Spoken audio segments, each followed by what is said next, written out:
Science in the United States. We'll take it out. You're watching the Laskus News Source. Federal grand jury is indicting a man facing state charges. Someone got something playing. 16 Get out. No, muted. Muted. Oh. Did you mute them? So was it? No, it was Ryan. Is he, oh, he's out. That's right, Brian. Heather. Yeah, it looks like. Well, that's. Are we waiting for anybody else online or here? Everybody here that, Did you see the staff? No. Ryan, Yeah. it was just like facing the sky, you could see his stack in the sky. Then I should have stack of his boat. Yes. But Lisa and Jeremiah and We're gonna look it out. Sarah and Lisa are. That's what I was just so good. It's the wrong date. Oh. Packet. You're on your packet. No, this was schedule that you put out. Mom, you're back there. Packet. See how she means them. Mom. Bad clerk. What did I do? Called out. sorry, ladies. That was your vote. So that was me. Oh, well, don't you, Kristen? And are you council member? And hi Liz, I'm Sonia, and I mean, it sounds like that may. Hospital. Hospital board, I'm so excited to have board. I'm giving board and commission training next week to the city of Houston, and all their boards and commissions are gonna be there. I haven't done that in like a hot second, 6 years, but it'll be fine. Are you fine today? Waiting for this. So I have a couple of local members. Can we stream it? Watching. Yeah.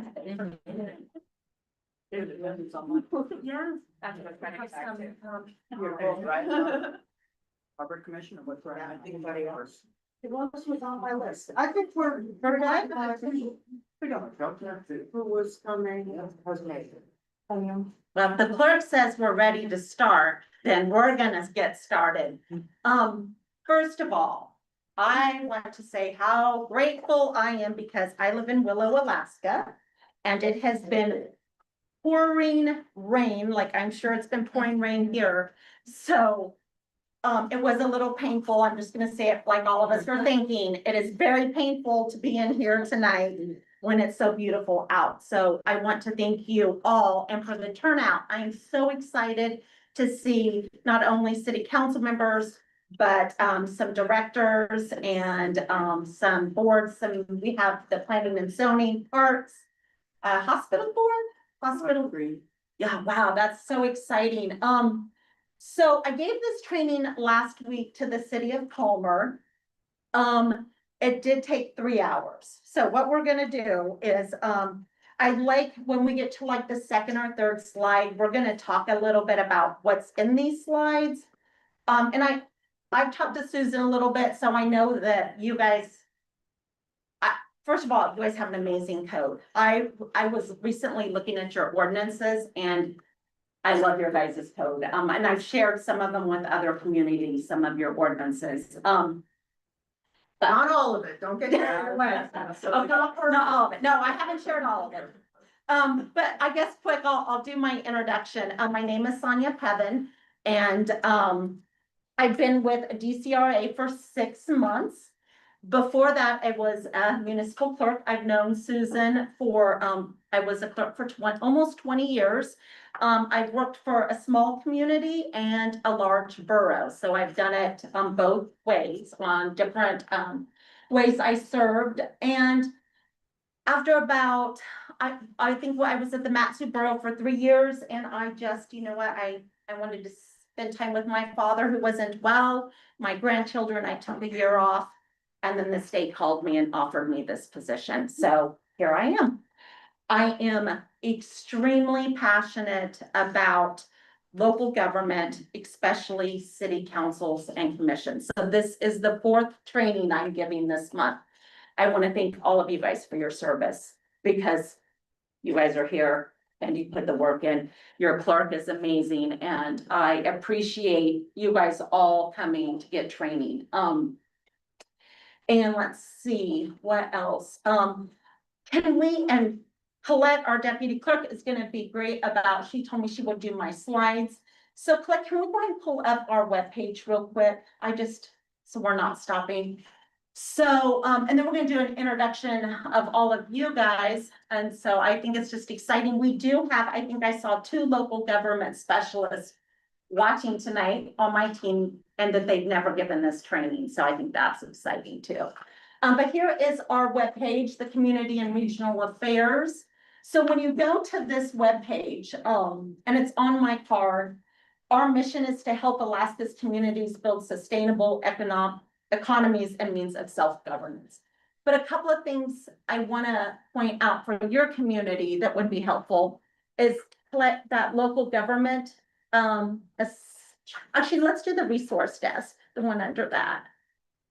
So here are some of the things that you as officials, we do trainings once a week, and Susan, anybody can sign up for those. We don't advertise for numerous reasons, so you have to be like a board member, a council member, and you can watch trainings. So we have these different links, and then I mean, scroll down a little bit, Colette. I'm not gonna click on all of them since we don't have a lot of time. We also take questions. I take questions all the time from community members. I take questions from council members. So we have all of the municipal codes in the state that are given to us on here. So if you want to ever look at other codes, they're all uploaded. And then we do, for the planning commissioners that are in here, we do actually have a whole page on planning and land use where you can get templates, and just lots of information on planning and land use. So I just wanted to kind of go over that real quick. Just if you ever had any questions on what we offer. So, okay, perfect. And then I guess why Colette puts us back, if I could just, I know everybody's eating, so I'm gonna try to just go, people aren't eating. If you could just give me your name and, like if you serve at the city council or what commission or board. Okay. I'm Abby Bourgeois, city clerk Susan Bourgeois' daughter. And I am the clerk to the Hospital Services Board for Cordova Community Medical Center. Oh, nice. Ashley Biven, I am the Museum and Library Director with the City of Cordova, so I work with the Library Board and the Historical Commission. Oh, gosh, that's exciting. Anybody else want to go next? Go back. Sarah Trumley, and I'm on planning and zoning. Perfect. Wendy Rainey, I'm on city City council council. and also telephone co-op, so. Oh, We can telephone. Oh, nice. And in the back, Is that for the city council? city council, Samantha Greenwood, city manager. city manager, nice. And in the Harbor Master. harbor master, Kevin Johnson, Public Works Director. welcome, Mark Hall, Planning Commission. planning commission. Amanda Adley Coward and the city planner. Wow, planner. Gosh, I'm so excited. You guys are all here and it's a beautiful day. Awesome. How are your friends? Annie Linville and hospital board. Hospital board, Samantha Haggerty Schneider, Director of Parks and Recreation. Parks and Rec, and I'm gonna email you some bylaws if I got a couple of samples. Liz Senior Hospital Board, Hospital board Kristen Smith, Mayor. and the mayor. Perfect. I am glad we ended with the mayor. There are people online. Oh, yes, thank you, mayor. And.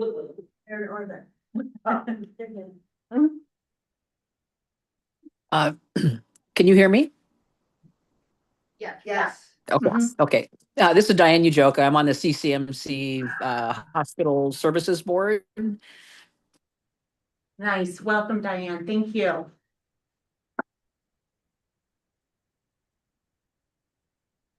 Casey Kinsman is a council member Casey's a council member. and Ryan Schutze is on Parks and Rec. Harbor Commission. Oh, Harbor Commission. He's been on Parks and Rec. Is he on Trails? He's on Trails. He's on Trails. So a couple of housekeeping things. I can talk fast. I tend to talk fast. I don't know if it's all my years as a clerk. And so sometimes reading those titles off, I can tend to talk fast. Just just raise your hand or say, hey, Sonia, I have a question, if we get, and if I start to see you guys' eyes glazing over, then I'm probably gonna just move on to the next subject. And then my other thing, my team is gonna laugh because in 20 years, I've never given city council training without wearing high heels, except for today. So we're gonna see, this is gonna go great. And then Miss, I feel like I'm doing, you know how you have like, as like a superstition, right? Like, I'm like, I don't have high heels on, but it's, I'm so comfortable right now. This training is based mainly around city councils. However, for boards and commission, we are gonna talk about like ex parte communication a little bit and conflict of interest, which of course would go across all boards and commissions. We do offer a specific one for planning and zoning, but tonight I think we'll cover everything. And then Miss Catherine Brooks up there is one of our local government specialists who is watching this as training. So I'm excited to see her here. Okay, I'm ready, Cliff. So just a little bit, everything that is in our department, which is the Department of Commerce, Community and Economic Development, is we have the grants and funding in our department. We have the Serve Alaska program, floodplain management, community resilience programs, the Alaska Regional Development Organizations, and to be honest, I am not 100% sure what that is. It's my 6-month new person. We have the Office of the State Assessor. We have what's called ANSTA, the Municipal Land Trust, Local Boundary Commission. We have a program called Maine, Alaska. We have the mapping, analytics, and resources. And we have what's called a bulk fuel loan program. And mine are going to be the things that the bulk fuel loan. I just took training on that this morning. Actually, local government assistance is what I have been mainly hired to do, and then the rural utility business advisors. Okay, the next slide. And we did that. Clint, would you mind going back real quick to the our webpage? If it's not too hard. Yeah, we're good. If it's gonna be too hard. I just want to show you guys a really cool map, so for me, the state of Alaska has assigned a local government, assistant specialist to every community, and I'm assigned to yours. And so like Susan said, when she saw my name, she's like, hello, Sonia. So if we scroll, right here, so it's pretty cool. If you, on this page, we click on this interactive map, and then we type in Cordova, you guys are gonna come up and my name. So it's just really cool if we've got so many people.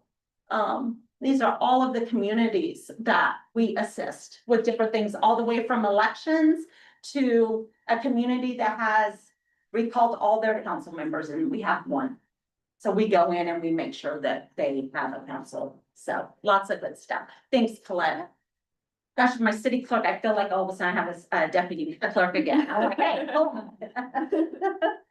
I'm only borrowing her for right now. Perfect. So we did our introductions. Let's see. And we have so many. We can do the next slide, Colette, please. So today we talked a little about the Division of Community and Regional Affairs, DCRA. We're going to talk about the Alaska local government, just kind of a 101, council roles and responsibilities. I think today we'll probably focus a lot on the last 3 because I think you guys have been doing this a while. So, you know, this training is given to very small rural communities too. So next, we can do the next one. Please, we can find the clipper. Oh, passing this one, it's just sunny out. So we don't have to answer, and we don't have to answer any of these, but you know, if you have a word that you'd like to share when you see this. So when I say this word or phrase, write down one word or say out loud, please, what it makes you think of. What's the word? Hopefully it's the next slide. Maximum local self-governance. Any idea on that one? So maximum local self-governance, basically Alaska. That's why I'm here, right? We want you guys to have the ability to run your own elections. We want you to have the ability to adopt your own budgets, to have maximum local self-governance. To where we're not involved in all of those things that you guys, are. Okay, the next. But we want the state involved in funding, please. Yes, yes, grant, okay, yes, you're right. I actually was so funny, I've always been on that side of it. So the first time I had to look at a CAP application, I was like, oh, somebody's actually, it was just, I'm on the other side now, so it was interesting. Does everybody know Alaska statutes? And I know you guys are a home rule community, so we are gonna talk about that a little bit, but not a lot. So Alaska statutes 29 is local government, municipal government, sorry. And it is for communities that are not home rule. So your first class, your second class, they must follow everything in here. Right now, they can adopt ordinances, but this is their guiding principle when they do that. So if you read an Alaska statute, you'll see terms like home rule limited. What are some other terms in there for home rule? I can't think right now, I but just know of that whole list of things that it has a very backwards way of saying that it doesn't always apply to home rule. We have the ability to supersede those Yes. rules. Yep. And so first, and thank you, Susan. This is only the second training in 6 months I've given to home rule, which City of Palmer last week. And it went pretty well, but Susan, yeah, if I misspeak, please just remind me. We don't gotta do that one, Sonia. The next one, council roles and responsibilities. So your roles and responsibilities, and when I talked to Susan about when I was coming here, I always ask, what is the environment, right? What is the environment of some of the boards I'm going into or the council? Because sometimes they're not good. So, and when she said, well, it's good. And I was like, I appreciate that because that does fall under your roles and responsibilities, right? And we're going to talk about the purpose of why you are serving in your seats. The next one, please. City council meetings. I get interesting answers to this one. How long do your guys' meetings usually last, Susan? I would say less than 2 Good. has been usual.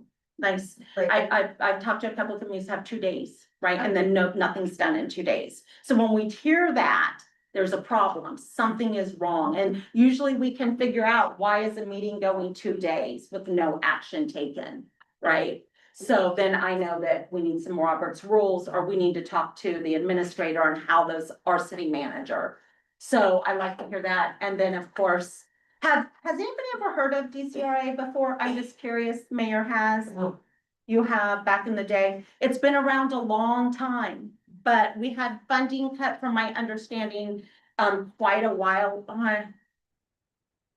ago. Well, our mission that the governor tells us to do is to help communities, right? Well, it's really hard to do if you have no funding and you can't travel. So I feel like for years, I thought there were trainings that DCRA could do. And I was always told, no, small communities. If you guys have an attorney, you can use your own, do yourself. So I was very grateful when I was hired, one thing that we have, one of the reasons is because you guys are not what is considered a RUBA community, which is a rural utility. It's communities, and I'm glad my supervisor isn't watching because I'm still learning, because I've never been part of a rural community, a RUBA community.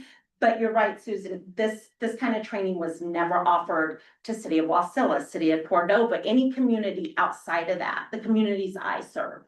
But there is a need, and so here I am for 6 months, and I just, like I said, I will have met, I think in 1 year, I have 12 trips planned. So to those communities that aren't rural water communities. Okay, next one. And local government 101. Next. Thanks, Colette. You can go to the next one. I'm kind of gonna go through these, you know, of course, there's the three levels. We have the state, the federal, the local. And just keep on going, local. So what gives you as elected officials, and real quick, planning and zoning, council appoint? Or are you elected? Is any of the They're commissions appointed. appointed, all the commissions in here appointed? The hospital services board is elected, Elected, okay. and then school board is the only other elected. Okay, elected bodies, okay. So, for those of you that are, we're just gonna stay with the city council for just a second. What gives you the right to make decisions and take actions? We have a couple, we have like two major things, and three. Okay, next slide. Oh, I didn't create these slides. What gives you the authority? They're from the commissioner. So we of course have the Alaska Constitution, which talks about the maximum local self-governance, provides for maximum local self-government. You just keep on, just click happy, just be click happy. So cities shall have powers and functions conferred by law, which is your Title 29, your home rule ordinances, your charter. Oh, thank you. She's like, look at the slide, Sonia. I'm testing myself. A home rule, a city may exercise all legislative powers not prohibited by law or charter. And next. Alaska statute. Home rule, that's the word I was looking for, home rule limitations. So let's say that you guys were wanting to look at an ordinance or a law that you wanted to create. It's not in your charter. It's not in your ordinances. You would want to go to Alaska 29. And then you could look it up and see what it says in there. A couple of other ones, and that's why it says home rule limitations right there. Because what you'll see is like, it'll say, like Susan said, it's kind of confusing. It'll say, you guys don't have to follow this, right? But you could if you wanted, if your code and your charter is silent. Alcoholic beverages. I haven't had this slide approved by the commissioner, but of course now there's marijuana. So that's Alaska statute Title 4. It's a different book. Title 15 elections. So as a clerk, if something is silent in your charter or your code, Susan has probably looked at Title 15 and to say, what does the statute say on elections? Same thing for anybody who manages public records, whether you're a board, commission, hospital, the clerk's office. If there's something that your charter or your ordinance doesn't, then we're gonna go look to Title 40, public records. And of course, this one right here, which we're gonna talk about today, is Title 44, the Open Meetings Act. Susan put this, my thing all broke. I was reading it in the plane. This document, has anybody ever seen this before? It's called the Alaska Open Meetings Law by Gordon J. Trans. Has anybody read that document before? I highly, it's been around since 2002. As a clerk, I would read that quite a bit. So I encourage you to take it home. What it talks about is it has a lot of case law in there. So not only like if it's kind of a gray area with your Open Meetings Act, there's been some case law in there that says this is what was decided. This happened. This is what was the court's decision and why, and it kind of points out the statutes. Okay, next one. Also gives you power, right? It's the people. Your elections, your public hearings, thank you. I love your guys's org chart. Love it. Because last week, you know, when one of the trainings I was giving, they don't have, up at the top, they don't have the citizens of Cordova. Because that should be at the top of your org chart and your guys's is. So you also have your charter, your code of ordinances, non-code resolutions, policies, and procedures. Do you guys like adopt your budget by a non-code or a resolution? Resolution. That must be common for home rule because that's what Palmer said too. Okay. Probably because in statutes, I bet if I was to look it up, it would say that a city's required to do it. But it requires a public hearing also. Yeah. And a little more notice of the public hearing. Okay, yeah. That's the out That's of the thing. the ordinary thing about the budget. So, Um, so like I said, Title 29 is really just gonna be a resource for you, especially if there's something. And, you know, you go to your clerk and you say, hey, I wanna create an ordinance, I don't see anything in my charter, I don't see anything in the, you know, where could I go to get some information? Couple of things, you can go on our website, you could pull other home rule cities. Right, Susan's shaking her head, so you find all the home rule cities and you're like, right there. You go find, Parks and Recs, on AML's website, I don't know if it's listed anymore, but, or you could call me and you could say, what communities have a park and rec board or commission? What communities have a hospital board? What communities have this? And then my job as the resource desk is to get you all of those resources. So to create bylaws or to create ordinances. A lot of communities, are struggling and are struggling to keep clerks, right? So that the turnover is huge. And so, just thank you, Susan, for your service to your community because it's, as you can tell, I was a clerk for 20 years, but it's important. So we have our Title 29 set of state laws that deal directly with municipalities. It's updated annually. And, we're not gonna talk a lot about organized into title, chapter, section, because you guys are familiar. Is that how your code is, right? Like you have your title, animal control, the chapter, same with statute. That's exactly how all of our statutes are done. Okay, I'm ready, Cliff. We can, actually, Cliff, can you just, yeah, hit bongo. We're gonna find those. She was too Cliff happy. Didn't. Oh, what? She's in the hot seat. She's laughing. Any questions so far on like what we do, what like a local government assistant, or our division can do? Just, do you like, you guys are just like, Susan's like, I've known it's been around forever, but we didn't know that, that we could get any training, and that's how it used to be, and it was frustrating. I think the only time you could get training is if there was a flat emergency, right? Flat, no city clerk, you have to have an election, and you have no council. I go to the DCRA site a lot to look at all the state funding. Oh, Grants and You're whatever. right, if you were to go to that, Susan knows what, yeah, good call. You type in on the grants page, City of Cordova, you will see every grant the City of Cordova has ever received, when it was received, and what the funding was for. But even just the annual ones too, so even, Secure Rural Schools is on there, so Sonia, when you go back. I wish you were going to Juneau and you could make it so that Secure Rural Schools is back up to what it should be. Okay, Can yeah, you do that? I don't think so. No. I am new, I mean, maybe, I I don't. budgeted 700,000 and we got 13. So can you imagine how our budget is? Do you know, did they give you a reason why? It It wasn't wasn't in the, in the state budget. In the state budget? Well, it wasn't in the federal federal budget. budget, it didn't. Oh, pass at the okay. federal level. Cause I mean, I could find out why, but I don't know if I could change, In the continuing resolution, it wasn't in the continuing resolution for this year. okay. No, Susan, Okay. don't have that power. I could just seem to go Maybe back after and ask another if I 6 stuff. months. Yeah, maybe, 6 months, maybe. no.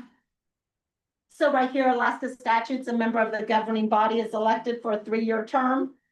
And until a successor qualifies, unless a different term not exceeding 4 years is prescribed by home rule charter or ordinance. So, and for example, it says right there, you guys would follow this. You guys would be required to follow this unless you had an ordinance, which I'm sure you do. We do. Yeah. We have a different way of determining the successor if there is a council vacancy due to an election. So for communities that have nothing, they have no ordinances, they have nothing. So when we give this training, it's important for them to realize if you have nothing, you have to follow everything in this book. And then it's our job to help them get some ordinances. I'm sure a lot of you guys are familiar with this. When you see the word shall or may, right, the difference, unless otherwise provided by ordinance. This section applies to home rule, general law. General law would be your first, second class. Unless otherwise prohibited by law and subject to Alaska statute. That's if you're gonna find it in a different area, just like your ordinances probably do. And then our favorite, reasonable, significant, and other unclear terms.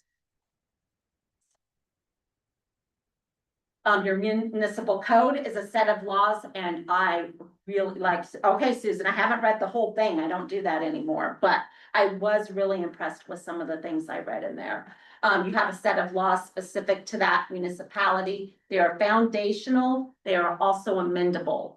Should be amended and updated regularly, should be codified. You guys, do you use a codifying service, Susan? Yeah. A lot of communities, have a council adopts something in, then it sits in a box and it's never been codified. So we codify ordinances, old school style, right? Get them in a book. And a copy of all these changes should be imprinted in your office, sent to DCRA and your magistrate, which from my understanding, you guys don't have one. And, the court system. Do we have one now? We do. Recently. Okay, nice. This week was their first. So, Susan, have you sent ordinances to the magistrate? Because that, I actually didn't ask my boss about that, and I'm not sure why you would do that, so I need to find that out. I feel like I still print out every code supplement and put 2 in the box for our police department, Okay. and they give 1 to the courthouse. Court- The courts definitely get them because, I'm not gonna pull it up on the screen, but when you give them to the courts, that is how your offenses are now finable. So if you go to, it's like uniform, Alaska State Uniform of Offenses, and you type in Cordova, all of your ordinances are on there. So it's saying that these are finable offenses with the courts. They recognize your ordinances, $50 for not having it, I shouldn't say that, I don't know. Yeah. But yeah. In the middle of them. But I'm not sure about that. Oh, it says magistrate or court system. So I guess if you don't have a court system in your area, that's fine. Okay, next one. Same, it's organized just like your state statute, codified by your municipal clerk. Your guys' is on the website and in your city office. And your council members have at least an electronic copy. Was anybody on council when I used to hand you the big old book, Kristen? Did I give you a big old book? Yes. I never did. Big fat notebook. Did she get cranky with you if you didn't like keep it updated? I haven't done that in so long. Oh, yeah. I remember one time, this was years ago, right? And we're sitting and the council's talking and all of a sudden I'm like, what are they reading? Right? And I realized all of those, supplements that I had been giving them, 2 of them hadn't taken Ever. out. And I was just like, from then on, I was like, okay, you guys, I guess I gotta do it, or we gotta get it on the website, cause that was crazy. That is money well spent. Yeah, it is money well spent. Yep. This is just how you guys search if you're not familiar with it. Everybody understand how to get to their code and charter on the webpage? Everybody? Okay, good. I guess I shouldn't assume. I should make sure everybody online knows how to get to it. And if anybody doesn't or ever wants to come into my office and we can look through it together. Susan can and show find you out, how. Search it and stuff. And like that. Susan can show you how to find Title 29. That's also on our webpage. Next. We're gonna, your charter. Oh, right there, the answer. So I did tell her to click that. Which section discusses council's term of office, section 10.2. And let's see the next one. So it's not your guys's, which section discusses council terms of office? It's the same thing. Oh, what, you went backwards? Oh, no, this one's the code. Oh. The other one was the charter. So this one's the. 312. Title 2. Let me It get- might not be. Let's pull it up, let's look it up, let's see. 312. Which was so much of the election. I have a question, so for like all your boards and commissions, do you guys each have your own title? Does the code mention it? I Not have a chapter maybe. a chapter, All under the same, well, I mean, No, council, it's council different. with planning commission are under the same. Okay. Harbor Commission is different, Parks and Rec. so they have like a section, and, you know, everybody there and, you know, like the Parks and Rec, you guys can adopt your own bylaws, right? You would create them, take them to the council, and then, bylaws usually would entail things like, if the code and the charter are silent on it, who is gonna be the secretary? Can you have a secretary? You know, and it's kind of like your own little, what's your bylaws that you have created. The only thing, and I'm good with Cordova, if you're a really small community, it's tough for them to remind themselves to keep up on those bylaws, right? Because now for you guys, you would have, you know, all of these documents. So, you know, you would need to make sure that if you do want to ask the council to approve some bylaws, that maybe there's a good reason why they would need to do that. Okay, next.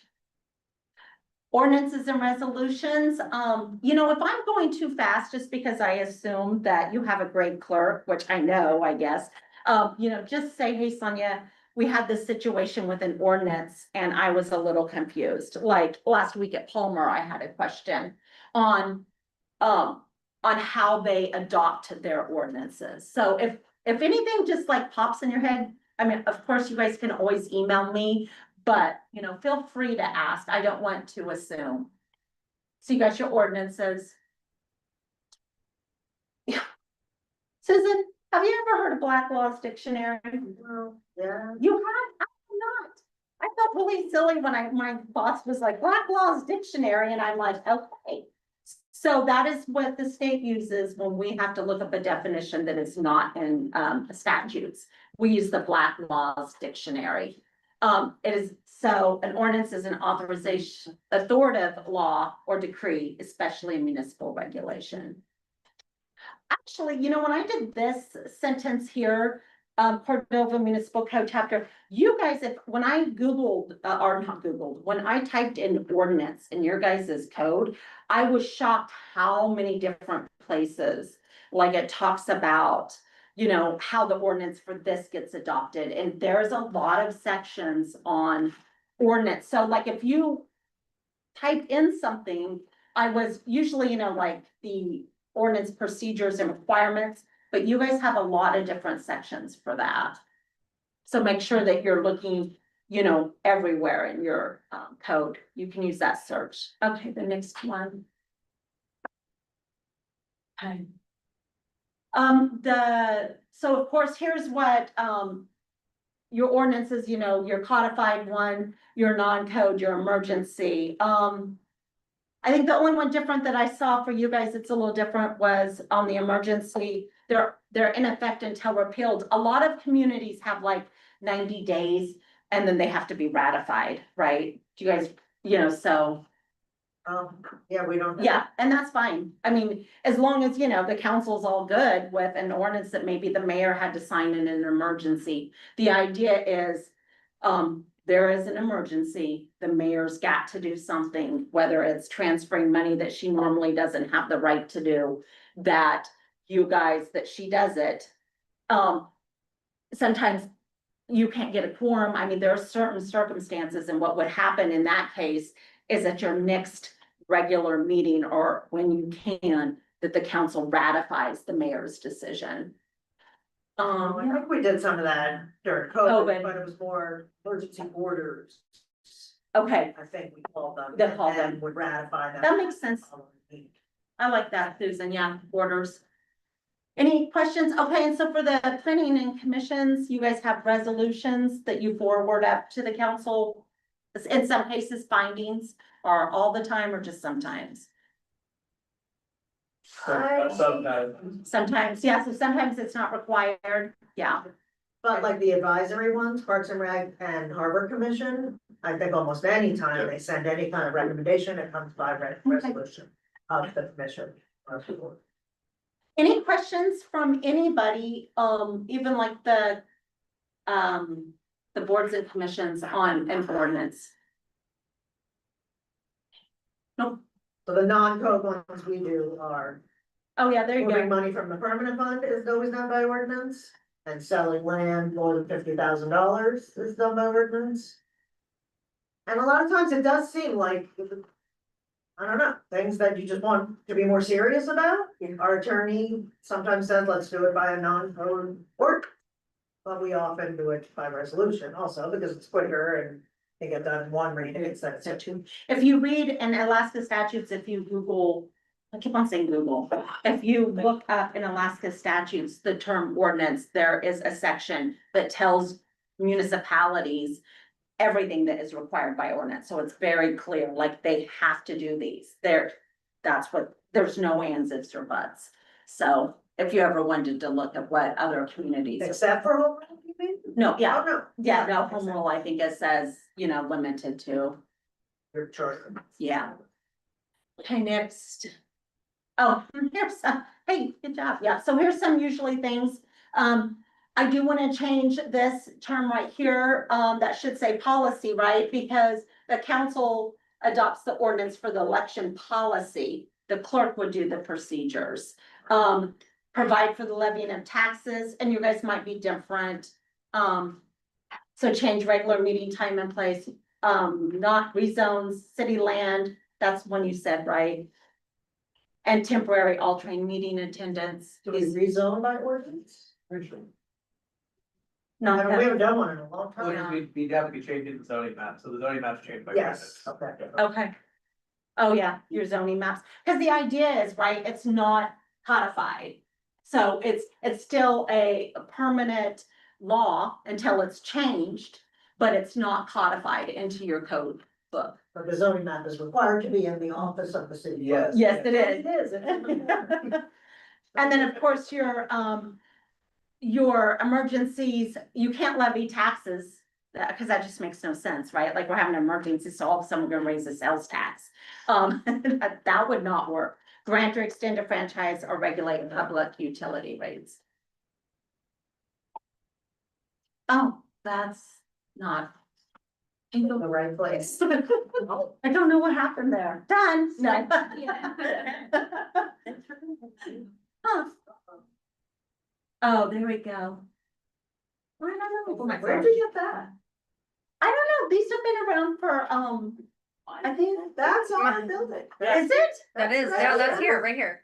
Oh, that's awesome. No, I didn't use that. That's in Yeah, your. that is in everybody's training across the state. That's what I was thinking. Yeah, Board of Fish is way more intense. Big, big. I know, Board of Fish is like all the There way are back. Christmas trees. Yeah. Oh, there are Christmas trees around this. Here. Just your blue hair, we go back. We'll get there eventually. I forget what it was. It's like, did you see the way they had that curve around the, Yeah, Board of Fish puts all of their storage in that room, the wall is shut, and then they have their meeting space here. It was something that was open up over all. They have all their equipment and stuff. I know, they put. It's like bugging out. They got pallets. And then got it here, like you were shipping. Wasn't it fair? So I went ahead, everybody that adopts, I mean, the council that's here and the mayor and some of our directors, that, I don't remember what it is. I know I read it, Susan, who's allowed to introduce an ordinance here? Is it the council?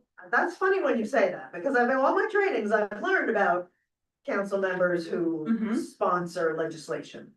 That really doesn't happen Happen very here? much. Is it mainly come up from the directors? I would say we have a pending agenda part of our meeting where they may request things to come forward. Okay, And then staff takes care of resolution, ordinance, okay. just a motion, how does it come forward? So like if a council member wanted to change a law, they would have to go to probably whatever department that is, or the city clerk, or the mayor, or the They administrator. don't go to the department. They don't go to the department, okay. They would bring it up at a meeting and then get the Okay. concurrence of one other, or the mayor or the manager can put Okay. items on an agenda. That's kind of similar to Palmer, so I wonder if it's almost like a home rule thing. They have two council members. So two council members have to go to the city manager or the administrator and request it, because then we got into the big topic of course, ex parte communication, Yeah, and right? we do it, and for a long time we had it where 4 members. Yeah, that's But what that meant was they meant at a meeting. at a meeting. But then if you're not at a meeting, how do you get to do something out of cycle, you know? So Yeah. we switched it to 2. Two, okay. And I do hear from 2 on occasion to get the agenda item.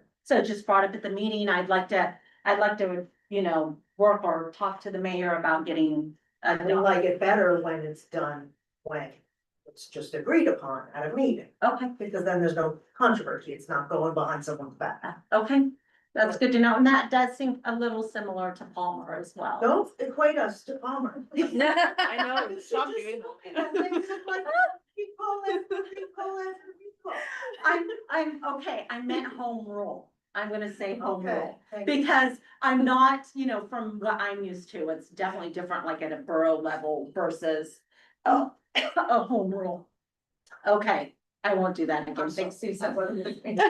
Susan's known me a long time, she can say that. I'm learning. Resolutions, a formal expression of an opinion, intention, or decision by an official body. Alaska statute states a permanent file of resolution shall be maintained with a home rule limitation. That means that the clerk or the council can decide when their ordinances. I promise you, we keep them all. Okay, good. Amanda and I were looking at some from 1950 last week. There you go. And then so you guys do have a chapter in your ordinance. Okay, I'm ready for the next slide. Codification, so we can go ahead and we'll skip past codification, let me just, yep. The reason it's important that you send us those, and you can send them to me, or I think you can upload them, is because if something happens to this community, we have all of your laws. We had a community that their building burnt down, and luckily they had sent us everything, because their stuff was still in paper form. We were able to recreate all of their ordinances that they had sent us over the years. So anything, I'm hoping this isn't too basic, and I want to make sure that I cover things that you guys are spending this sunny afternoon on. So is there any questions based on just your ordinance, your resolutions? I know that your 3 new council members aren't here tonight, but anything of any of those things? Okay. And you have, of course, an excellent clerk as well to go to if you ever did, or myself. Okay, next one. Oh, we're gonna skip, these icebreakers, roles and responsibilities. No, that slide of Cordova goes all around the state. That's probably been since 2018, maybe? Oh, that one it was? Yeah, I don't know. I'm just trying to, yeah, a long time. Everybody here, I hope, has taken an oath of office. Is all of the commissions, the directors required to take oath of offices? Sometimes, It is in our code that it should be. Okay. but yeah, I've never done it. oath of offices. Yeah. Okay. Ashley, didn't I do it for you? When you took it off? Okay.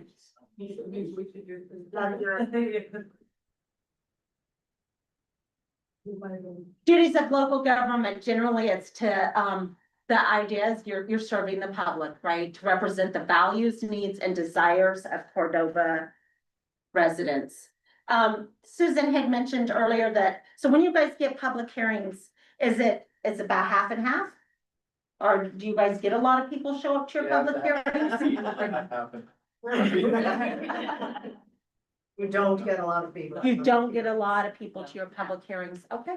Did we further the mill rate set this year? No. No. Oh, we did that. Yeah. That's pretty common, right? Like if your community is doing great, it just seems like I feel like sometimes it's so backwards, because if they're doing great, nobody comes. And then nobody understands what's happening in their communities. But then if there's a problem, then you're going to get an outcry, right? And then it's just, I would love to see, and I even mentioned this to my husband in in the Matsu Borough, there was, I come home one day, and the one thing about being a clerk all those years, when I left, both the city and the borough. The one thing they said is we never knew how Sonia felt, ever. And you know, and that's a great clerk, right? They never knew how I felt on anything.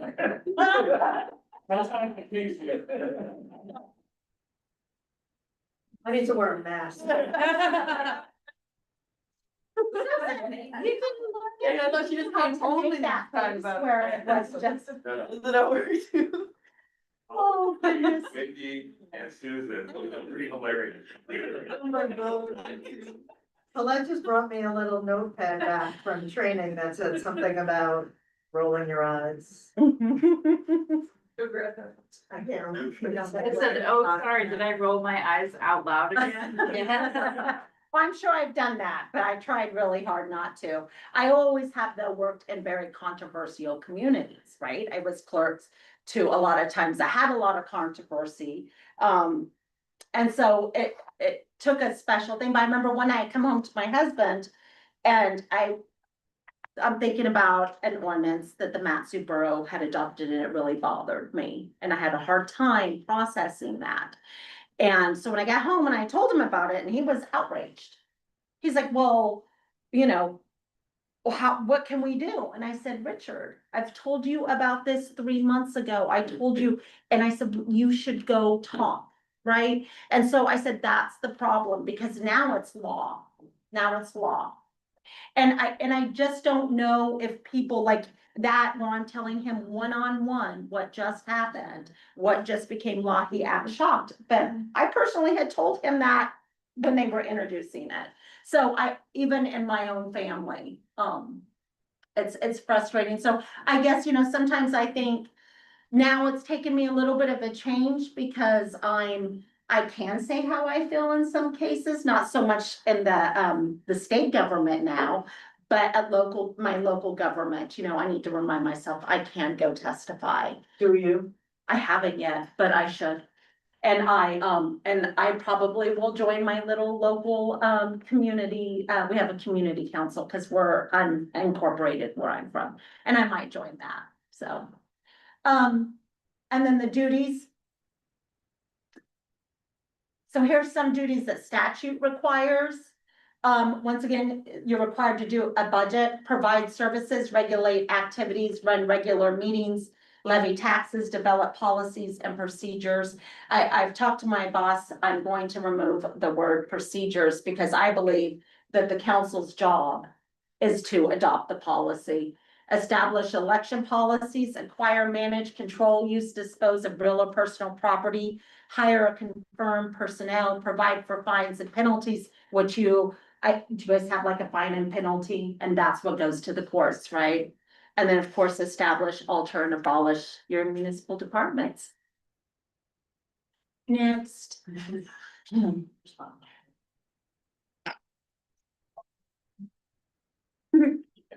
What is out of all of these, any of these super hard for you guys as a council member, or we go ahead, any board commission?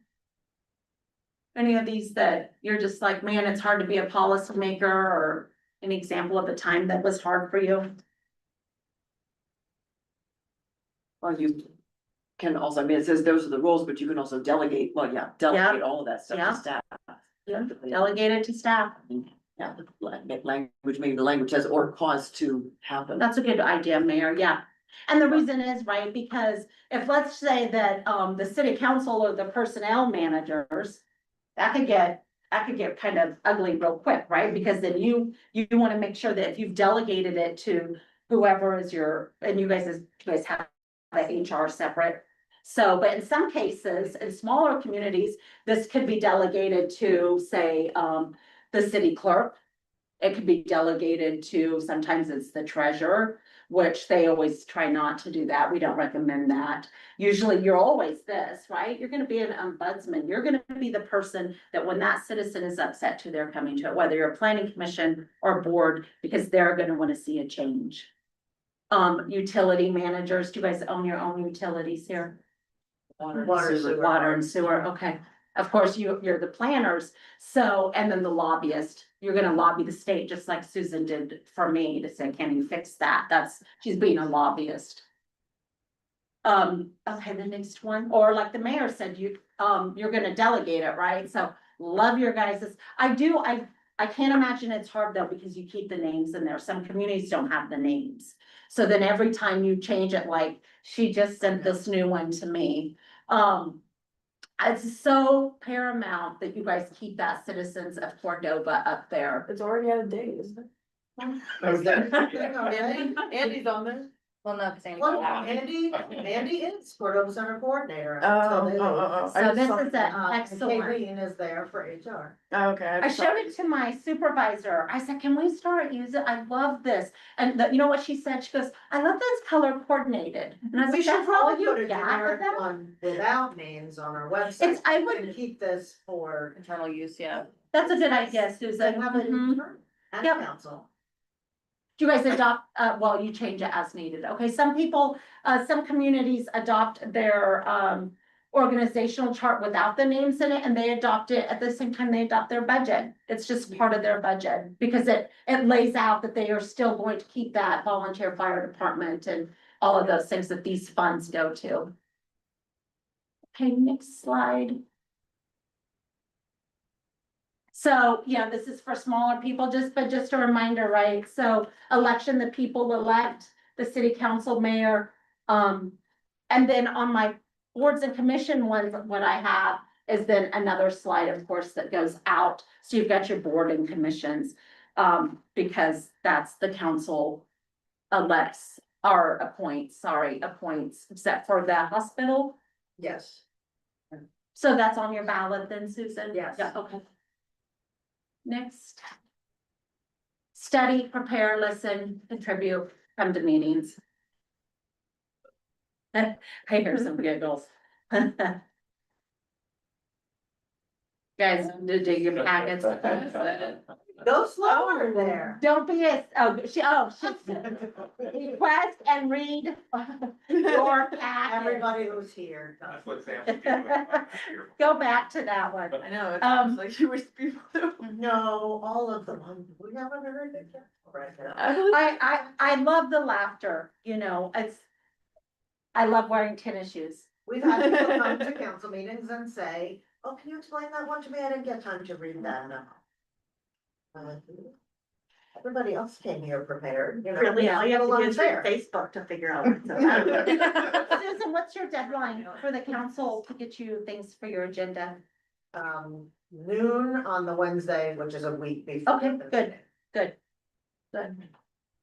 Don't be a single issue member. I know when a lot of people wanted to run for a local government, right? You do it usually for a single issue. You're upset about something, you want to see a change. But once you become a council member, you can no longer be a single issue member. You are there for what your community needs and wants. Take part in debate. Couple of weeks ago, I gave this training. And it's really important, and it sounds like you do. There's a difference between debate and discussion. There's a difference between debate and argument, right? I think the next slide talks, oh, come on. Or you will have meetings that are 2 days and nothing gets done. And because there's no debate. I like ice cream. I don't like ice cream, so I'm going to vote no. You know, things like that, very clear. You'll always state for the record. When I was the clerk, and I'm still gonna, I said this in every council training I give, it's important. It's not always, because I mean, I'm not gonna say that, but at times when it is maybe a controversial thing, if you can state very clearly for the public why you're voting yes or no.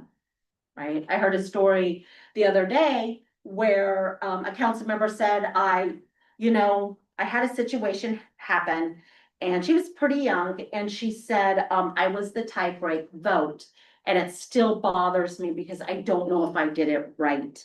And I said, well, tell me what happened. And she tells me that, basically there was a death in the community for a young man and, the community and the city had put up these signs all around town. Well, the public works director went and took all the signs down because it's against their ordinances, the way they had the signs up. So of course, they had a public outcry, they all came in, they wanted the signs up, and the public works director said, it's in our ordinances that I don't remember like if it was in, how, whatever the ordinance said. And so the motion on the floor was to literally direct the public works director to put them up. And it failed because it's in their ordinance. And I said, well, number one, I said, you voted the right way. It's in your ordinance, but you should have made it very clear to the public that was there. And I said, and then I asked the council, how long ago was this? And I don't remember what they said, but I said, is that ordinance still there? Did you guys change it? And they said, no. And I said, that's right. That's the idea. So you guys saw a problem. You had a public outcry. It wasn't necessarily a public hearing, but they had an outcry that this law cannot continue like this because of this circumstance. So I said, if that's the case, then change that law, like allow for it. You are the policymaker. You can change it. And she's like, oh, it's just like a light bulb moment. So if you get something and maybe you have a bad ordinance on something, change it. Okay, next. Don't micromanage. And that's just important for you as council members. You're not gonna go to the deputy clerk and micromanage the deputy clerk. It needs to go through the city clerk. You're not going to, you're gonna follow that org chart. So and you're also not gonna micromanage the city clerk. And I'm not saying anybody here is, but I do think that's important to make communities run super smooth. Doesn't mean you can't go and ask, right? But sometimes you're gonna go to the city administrator or to the mayor if you have a question as well. So I don't know exactly how, would probably be the city administrator or the Or clerk. almost everything. Okay. And then to me for some. Some things, yep. So that's what you're gonna do. Know all sides of the issues. So when you get an ordinance in front of you, it sounds like for you guys, though, you kind of talk about it in the meeting when they're being created, right? It's not like you have a council member that's given the clerk an ordinance. Most communities, that's how they do it, right? So the first time. Right? No, usually the city clerk or attorney writes it with them. So I've written lots of ordinances, yeah. So So, they have an idea and they want to sponsor that legislation without the rest of the body even knowing about it. Correct. Until it shows up. for most first reading. communities work that way, yeah. So what happens, yeah, so, city council would say, Sonia. Well, for example, what I just talked about, the next month, maybe a council member would come to me. And I served as city administrator too for one of the communities, and they'd say, we want to change that sign ordinance. So then what I would do is I would draft it, I would talk to the public works director. Sometimes me, the public works director, and the council member in that case would have the meeting. Right, because then the public works director would be like, well, if you change it here, you gotta change it here. We've got the fine. I mean, they know the whole ins and outs. If the clerk doesn't, I would draft it. I would usually draft like a legislative staff report that says Councilmember Smith wants to change this. Councilmember Smith would fill out the legislative staff report of his reasons. And then it would be introduced. It would just be on the agenda. The mayor, however, in both communities that I've worked for, even at the Mat-Su Borough, we would give the mayor the final agenda. She would look, well, both cases it was a she, sometimes a he. She would look through the whole packet. I do remember one time, she's like, this is the stupidest thing I ever saw. She looked at, and I said, well, Mayor, it's been through, it's vetted, with the attorneys reviewed it, it's good to go. And I said, vote no. And she did, and it ended up failing. And she said why she voted no, but I said he has the right to put that on the agenda. So whether you think it's stupid or not, it failed. I don't think she said stupid in the meeting, but she definitely told me this is the stupidest thing I ever saw. And I was like, vote no. So she did. Rely on facts, not opinions. So if you guys have an ordinance before you or a resolution, whether you're planning and, do you guys have planning, zoning, other boards and commissions? You have staff that you sometimes get facts from? How do you do your findings on your conditional use permits? Who does those? For planner. Planner, okay. So, and so we're gonna talk about, like, even for you guys, if you do, I think you're gonna rely on the facts, not opinions. So hopefully you don't have a planner coming with you and saying, I hate that guy, right? You're gonna rely on the facts of the application. You're gonna rely on what the code says, the charter says, or whatever rules that you are using to make sure. And if that the planner is missing something, it's your role, it's your duty to go to that person and ask questions. Maintain good relations with staff. So there you go. Title 29, and of course, like if you had bylaws, we would add the term bylaws there. Okay. Anybody need a break? I think the break slide's way too far down in here.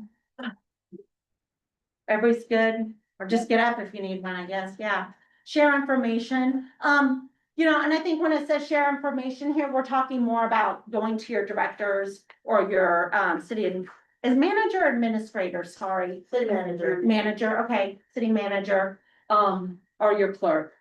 We're not gonna sit around and all five council members share information outside of meeting. Ask questions. Thank you. Other ideas how to be effective council members or board members or commissioners? Yes. I'm in new to the, planning commission.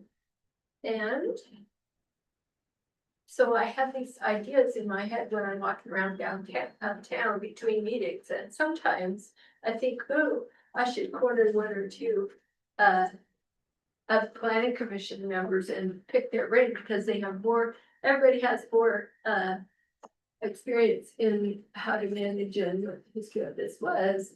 But then I'm hesitant to know, like, then at one point is somebody gonna say, what, you just start, you know, just sharing info, how does that? We're gonna talk about the Open Meetings Act, but those are what they can, what sometimes when you're talking to numerous, like for the voting body, we try to even.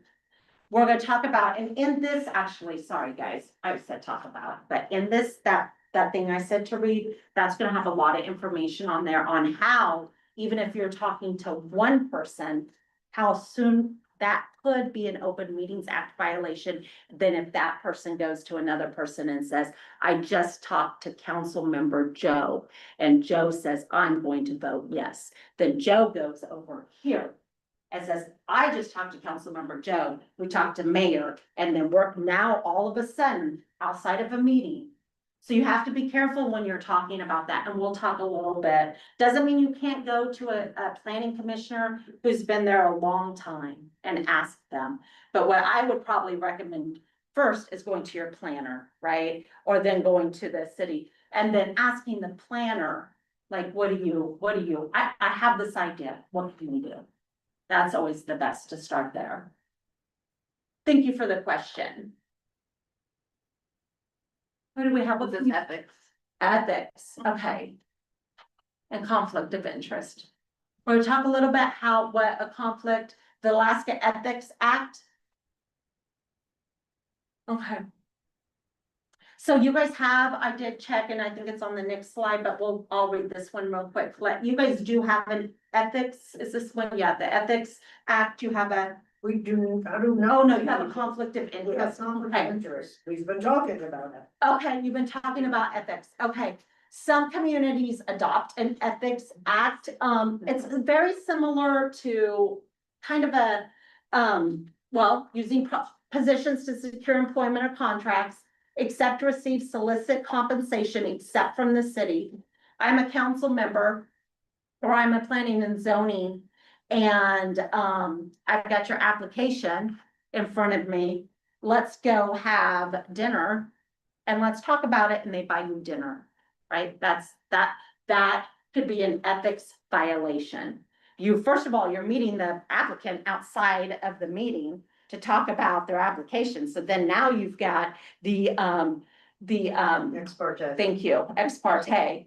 And then now you're taking a dinner from that applicant. So you've got two situations there. Use city goods for partisan political purposes. Use city goods for own personal, political, or financial gain, except gifts intended to influence actions or judgments. And I'm gonna say real quick, when it says public officials, this pertains to the city clerk, This can pertain to the planner. This can pertain to officials too. When the city of Houston was one of the first communities that allowed marijuana, I show up at my desk after that ordinance was passed, I had marijuana gifts on my desk. I was like, great.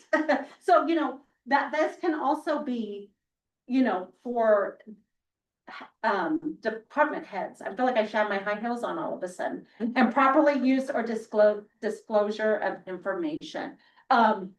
This would be special, and I'm gonna kind of talk about the planning and zoning, because sometimes planning and zoning actually really can fall under a lot of those things more, because you guys deal with a lot of applications, right? You deal with the person's due process. So not saying this obviously applies to everybody, but for commissioners that are looking at something that is for one person, we really need to be careful of those.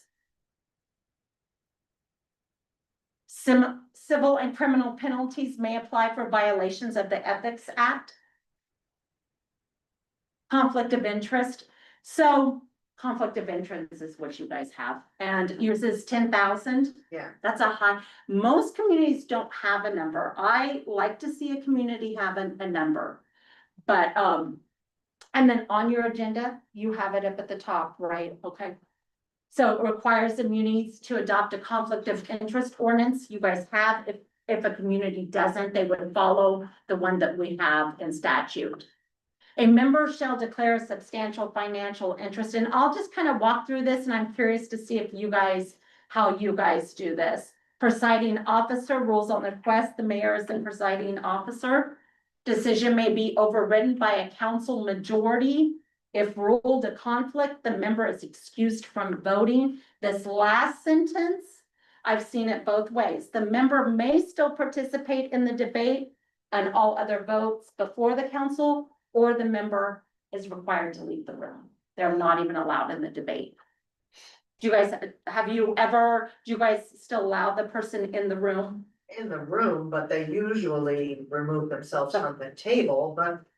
Yeah. I don't know if our code requires Requires it that, too. we've just been doing it. I think there was one last time that he actually left the room. Yeah, Oh, right. a lot of communities leave the rooms, not all, not all. So a couple of ways I've seen it, and, so one question I have, Susan, do they ever come to you ahead of time and say, I think I might have one? I love when they do that. Yeah. So that we're prepared. And Right. I can talk to the mayor ahead. Yep. And she can be prepared. You don't have to, but it's not a bad idea. That's why I'm Because asking. otherwise you're sitting there preparing for the meeting and you're brainstorming, everybody who knows everybody, who's related to who, and might there be someone Okay, yep, conflicted on this, and then if you don't think of it, it's hard to do it on the fly. And Yep. try and. so the clerk would help you just literally make the statement, right?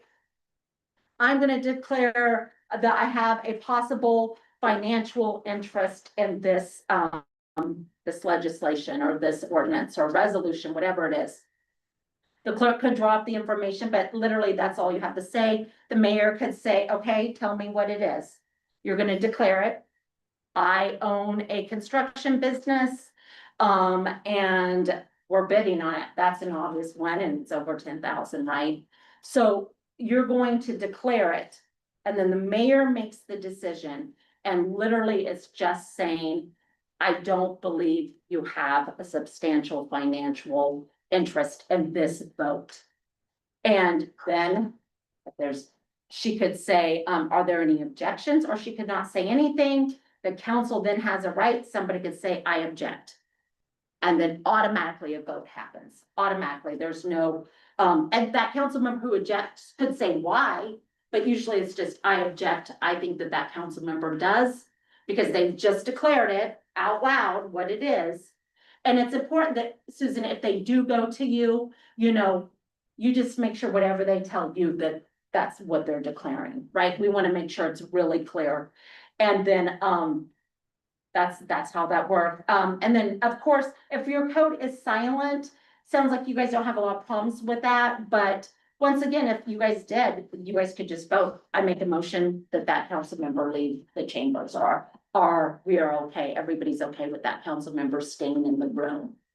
I'm trying to think of a situation, or mayor's a voting member? No, No, okay. Communities that have a mayor that's the voting member, then it would go to the deputy mayor, the deputy mayor. I've had a conflict of interest, so this also can go to staff. I had done liquor licenses for years for the city. I dated my husband now at the time, we had dated for a long time. And then one day we got married after a decade. And I'm looking at application, I'm like, this is his aunt. This is his aunt. So I went to the mayor in this case, and I said, Mayor, I have this application for this liquor license. I think I could possibly have a conflict of interest, right? Obviously, I was a clerk. I'm not ever going to do that. But I don't ever want it to come back and say, wait a minute, that's Sonia's, new aunt and uncle. So I just declared it. And the mayor said, okay, the deputy clerk is gonna make the decision on this. And at the next council meeting, the mayor declared it on my behalf. The mayor just said the reason Sonia signature is not on here is because, and then she stated why, and then that's what it was. So yeah, it could be, so even like, your city plan, anybody who's doing like an application especially, you could, as a planner or public works director, if you're signing driveway permits, you might want to think about if you're signing your own driveway permit, that you have a conflict of interest unless somebody else make that decision. Okay, the next one. Oh, I said that, but maybe you don't, Susan. Yes. So check your codes, you guys have, and if I remember right, Susan, yours is pretty clear in there, right? It's 10,000. Most communities don't have one. They don't have an amount, so that gets super tricky, right? I think we put it in fairly recently. Did you? With the amount, Okay, we were changing it recently, so the attorney suggested we put in. an amount is nice. So that it's clear, It's clear. yeah. Mhm. Guiding principles. I'm trying to think if I ever had somebody who declared the conflict, the mayor said no, council did not overturn it, but the person was insistent and wanted to not vote, but I've never had that in 20 years. we do not Did you? have the ability to abstain. Correct. So they could say they were abstaining, but that's a yes vote in Cordova. Yeah. So it wasn't worth them fighting it, Yeah, you know what I mean? They were. yeah, abstaining is a, But yes. sometimes they would say it's perceived, they feel like. I know, they do a lot of the Conflict of perceiving. interest. Okay, yep. And if there's enough people, they, a lot of times let that person. In which case, we're kind of not following the rule. So when they say, Non-substantial financial, it's a. right. So if they come up, if the council member or the planning commissioner says, I believe I do. And then as the mayor, it's just real important that you could even, if you have the code book in front of you, look at it and just really clearly, is this a substantial? And that it does get tricky, right? Like, because we have some samples, actually, I think on the next page. I've considered Oh, putting more language. Go back to that guy. Can you go back one? Not all involve a substantial financial interest, right? So it may be perceived, like, okay, in the case for me, signing a liquor license, that could be perceived, right? Cause I don't own the liquor license, but they don't know if they're like, hey, Sonia, we did not do our AMCO, right, our liquor license. And so I'm signing it anyway, it's perceived.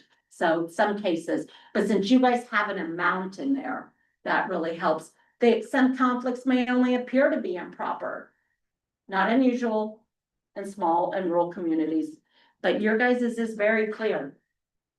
So you really need to try to stay with that number, and and maybe Mayor, if you don't have that information, what's affixed to that right then? Like if you're like, wait a minute, I don't know, are you gonna make 10,000? I don't know, right? Make a motion to postpone.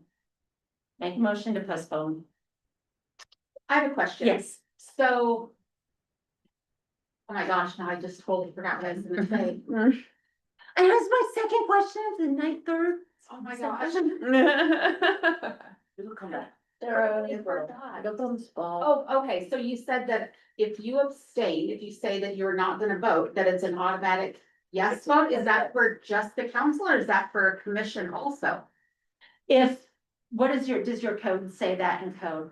Look, It she's, says it in code, but, It doesn't just for council though, it's just. it does, but I think when I've been asked before, So- say without, you know, certainty, follow the council rules. so if that happened and I was the clerk, or if that happened, well, I'm just gonna say right now, standing here, if somebody abstained and I was reading it back into record and it was short of voting or passing or failing, I would simply let the council know that this action had no decision, right? It'd just be like almost not having a quorum. So it would need to go on the thing, and then whomever, I think it would be important in that case to honestly let the clerk and or the mayor know that that happened, because by law, they are required to vote.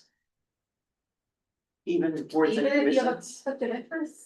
No, not if you have a conflict of interest. So, oh yeah, so conflict of interest, yes, your chair or who's ever chair would need to make a ruling on that. Okay. Yes, yes. But they were saying that sometimes there's been issues where a council member doesn't want to vote on something. Yeah. Because they just don't want to put that out there, and so then they try to get out of it. Oh, I through see what- saying okay. they have a- Okay, yeah. And you don't get to use that as an out, so if the rest of the council Okay. says, no, you don't have a conflict, you have to vote, and if you Yeah. don't vote, then it's a That yes. is a yes, okay, I get it now, sorry. And then, yes, if you, these rules go for any board and commission, right? You've got to declare, now, not the 10,000, because that's in the council's rules. That's their ordinances. Then you would do substantial financial interest.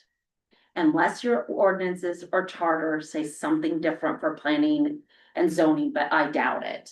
It's probably gonna be something like that. Yes. And so if you take yourself out of the vote, what does that do for quorum? If you take yourself out of the room, You can't. So on that vote, well, if it's been ruled that you can't vote, right, and then you've been removed, you're absolutely right. And they don't have enough, it fails. they don't have a quorum without. Well, you'd still have a quorum, but the vote would fail, right? Because you're still there, you're still there. You being taken out of that vote doesn't change the quorum that was established at the beginning. Thank you. Oh, Yeah. But that vote could fail, yes, like if there's 4 of you and one of you cannot vote. Unless it is, I would almost always suggest that we just yes, postpone that to the. and that's it. Great job, clerk, right? So, Because why would we wanna do that? yeah. Because then you want the whole body, right? In those circumstances, you would like to have the whole body there to vote. Unless everybody has a conflict of interest. So the vote of necessity, yep. And that can happen. It's actually pretty common, especially like if you're a part of a borough. The Matsu Borough has an ordinance that you get your property taxes, right? For seniors. Oh, senior citizen. You have what if you have a whole council that's seniors? And that if something comes before you, we had to vote on whether we wanted it in the city or out of the city. The borough said, do you guys want this exemption or not? Everybody had a conflict of interest, so they all got to vote, the rule of necessity. Okay, next one, what time are we at? It's 7:30. 7:30, okay. I think that, and these ones, if you're not sure, declare it. That is up to the mayor to decide, the council or boards and commissions, still same thing, but you're not looking at a number. Financial interest, it might be $50. Just declare it. It's not that big a deal. Okay, so I do have no. another question. So I'm on the telephone board, Okay, and sometimes if things come to planning and zoning for like a conditional use permit or something like that. Mhm. And it is a decision for the co-op, the co-op, how does that, I mean, I declare, I just say I'm on that board? but would would the question before you cause a financial gain in any way? Well, So- it's kind of hard because as the board, we approve the budget. Okay, You as an individual, you would, yes, thank you, like, Mayor. would you have a contract, if you had a contract with CTC? That would be a conflict, Right. yeah, Or if, but you're making financial decisions on behalf of the organization, so that's not the same thing. yeah, the mayor's right, need to be very individual, not like a decision based, right? We're going to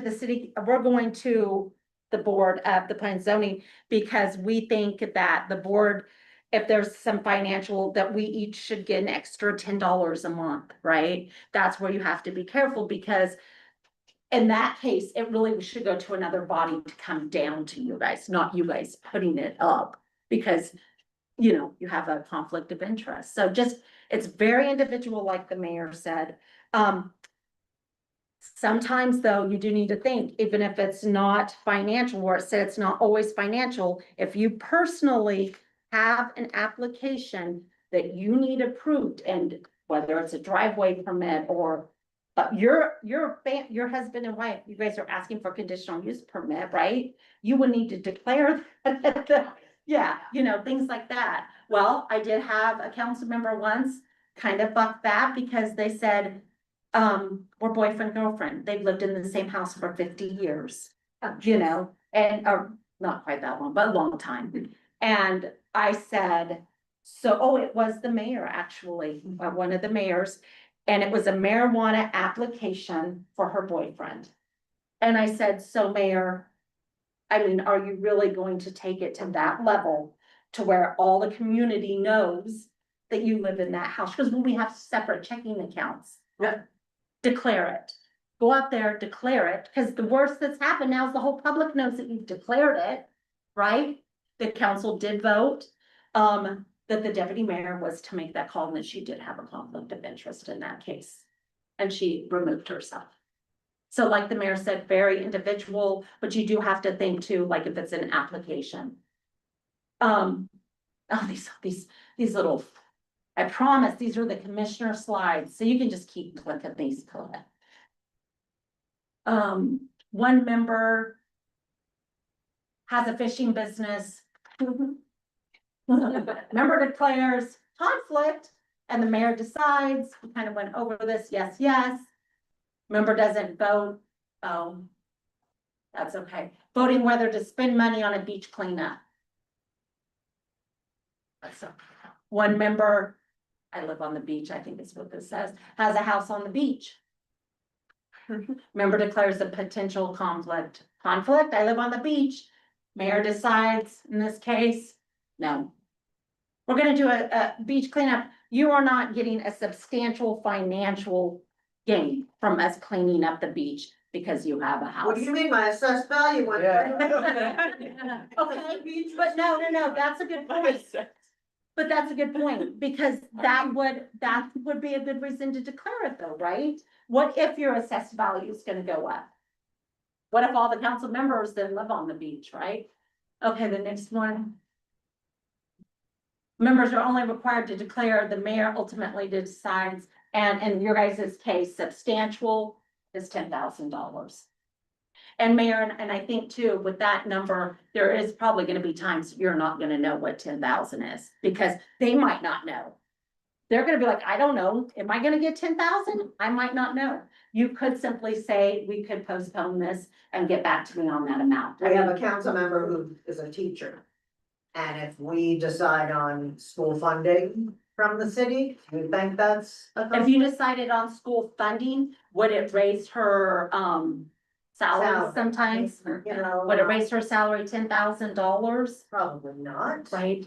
But I still think it's important that she declares it because that's going in the minutes, right? It's on a record. It's on the record. Just declare. I think people get really kind of weird about that, but really it's just like, what's the worst that's gonna happen? Now everybody knows. People, especially who own businesses though, assembly members, they don't like to do that. I'm a contractor. Right? If you guys raise the, there's certain things and they can get touchy, so I do understand that. Ex parte. Has everybody heard that word? Ex parte? You're kind of, oh, she left. When someone who wants something from the governing body, contacts a council member outside of the public forum to offer information and gain the member's support. You're responsible for hearing all residents' concerns, but all information gained should be public information, and you must be sure to hear all sides before making a decision. Planning and Zoning Commission right here, big thing, right? I had a city council one time that almost went way sideways on an ex parte. So let me think, this sample was, we're back to marijuana. Our Planning and Zoning Commission. First of all, are you guys, as a Planning and Zoning Commission, when you guys do a site, do you guys do site visits? Rare. Good. Mhm. You do those site visits, do you guys all go together? One time. Did you? Or drive together and you guys all meet at a specified time that the planning director has said, we are all meeting here at this time for this site visit. Very important that planning and zoning commissions do that. Very important that if that planning and zoning commission sends that up to the council, that the council member does not decide to drive over, talk to the applicant, right? So we had this situation, planning and zoning did it, right? Council member, Don't do it one-on-one. don't do it one-on-one. Council member drove over to the house for his own information. Talk to the applicant. Well, here's the problem. So the Planning and Zoning Commission, I think at the time had said no because of something, I don't remember what it was. He didn't meet a requirement. So then he tells the council member, hey, guess what? I met that requirement. So now only one council member knows that he met the requirement because he went out and talked. So huge meeting, whole chamber's full. The applicant's there, the vote on the table is no. Because the planning and zoning recommended it. And then the city council member states in the record, he's like, well, I drove out there and I talked to him for like an hour and we had a good talk. And then just, oh my gosh, right? City clerk doesn't mind to. City clerk, me at the time had a heart attack and I called for a recess. And luckily that council at the time, they was always great. I mean, I've always had great councils. And I said, you know, can we have a recess? I just kind of pulled him over. We talked about the situation and I said, you have definitely had an ex parte contact. And he's like, oh gosh. So he says, what do I do? And I think it's on the side. What would you do? What's the simplest fix for that? Just close it. Just you declare everything that you learned right there, right? Declare it all. Ask the person to share the info with the whole council. If they don't, share the info yourself. If the info is in writing, distribute to the council, seek opposing viewpoints, because in this case, there was opposing viewpoints. It's a marijuana license. Remember that if it's important for you to hear, it's important for all to hear. So in this case, if I remember right, he declared it. There was some paperwork that the rest of the council didn't have. They didn't know that the AMCO had signed off. They didn't know that he had gotten it all right. Because the planning commission didn't know it, right? So all the information, so in that case, they did the right thing. They postponed the motion on the application until the applicant, and I don't remember if it went back. I think it did go back down to the planning commission with the new information. So then it went back up as a yes, right? And then all the information is in writing, distributed to the council. So it's really important. And if you get caught in it, if somebody comes up to you and they're like, oh gosh, you know, I've got an application before the Planning and Zoning Commission next week. You know, and just that conversation happens, you just declare it at the meeting. That's all you need to do. And same with the council, but I do see this happen more with commissions. Nepotism, you guys have that in your, yeah, I think so. You can't hire family and, and then this one, which I had to look up that word, I'm not gonna lie, because I've never seen it. That is just friends and, you know, you're, yeah. It's pronounced pronis. Cronyism. Thank you. But we don't have it because everybody's a crony. I think that happens a lot of, you know, and really, if I'm going out to a community of 12, I'm probably gonna have to rethink that. Because a lot of councils, a whole family is on one. That's a whole new thing. Then you put ex parte communication to a whole new level, right? What? Family members? All of them. You know, Queen, Yeah, I'm thinking all of of them. all the people with the Same same last last name. name, all Yeah. the teams that would play, yeah. So then you have a lot of declaring, that's all it's gotta fix, right? So then you're just declaring it. We talked last night over dinner. I mean, you were just pretending like whatever conversation you had at home is now in the public's view. That's why I tell them, you guys don't wanna do that, then don't talk about it. It's a real easy fix. Keep it to yourself at home. Financial We had a disclosure. George's husband on council once. Yeah. That was Yeah. touchy. 7:30, I would like to try to be done at, let's see, financial disclosure, and I don't have my notes in front of me. Alaska statutes requires, okay, so you've opted out, most communities have. I worked at the borough and that was new for me, to have the whole, you're running for any kind of office, whether it's any elected office. I mean, the paperwork's that thick, they know everything, they know We how would much never money. get anyone to run. Yeah, they know how much money you make, everything, and it's really tough for the clerk's office, because guess what, if they fill out the wrong form, it's not fun. So we can skip that, you guys have opted out, and, Oh, see, you. so we're 1975. So these are the communities, that haven't opted out. And they're required to do them.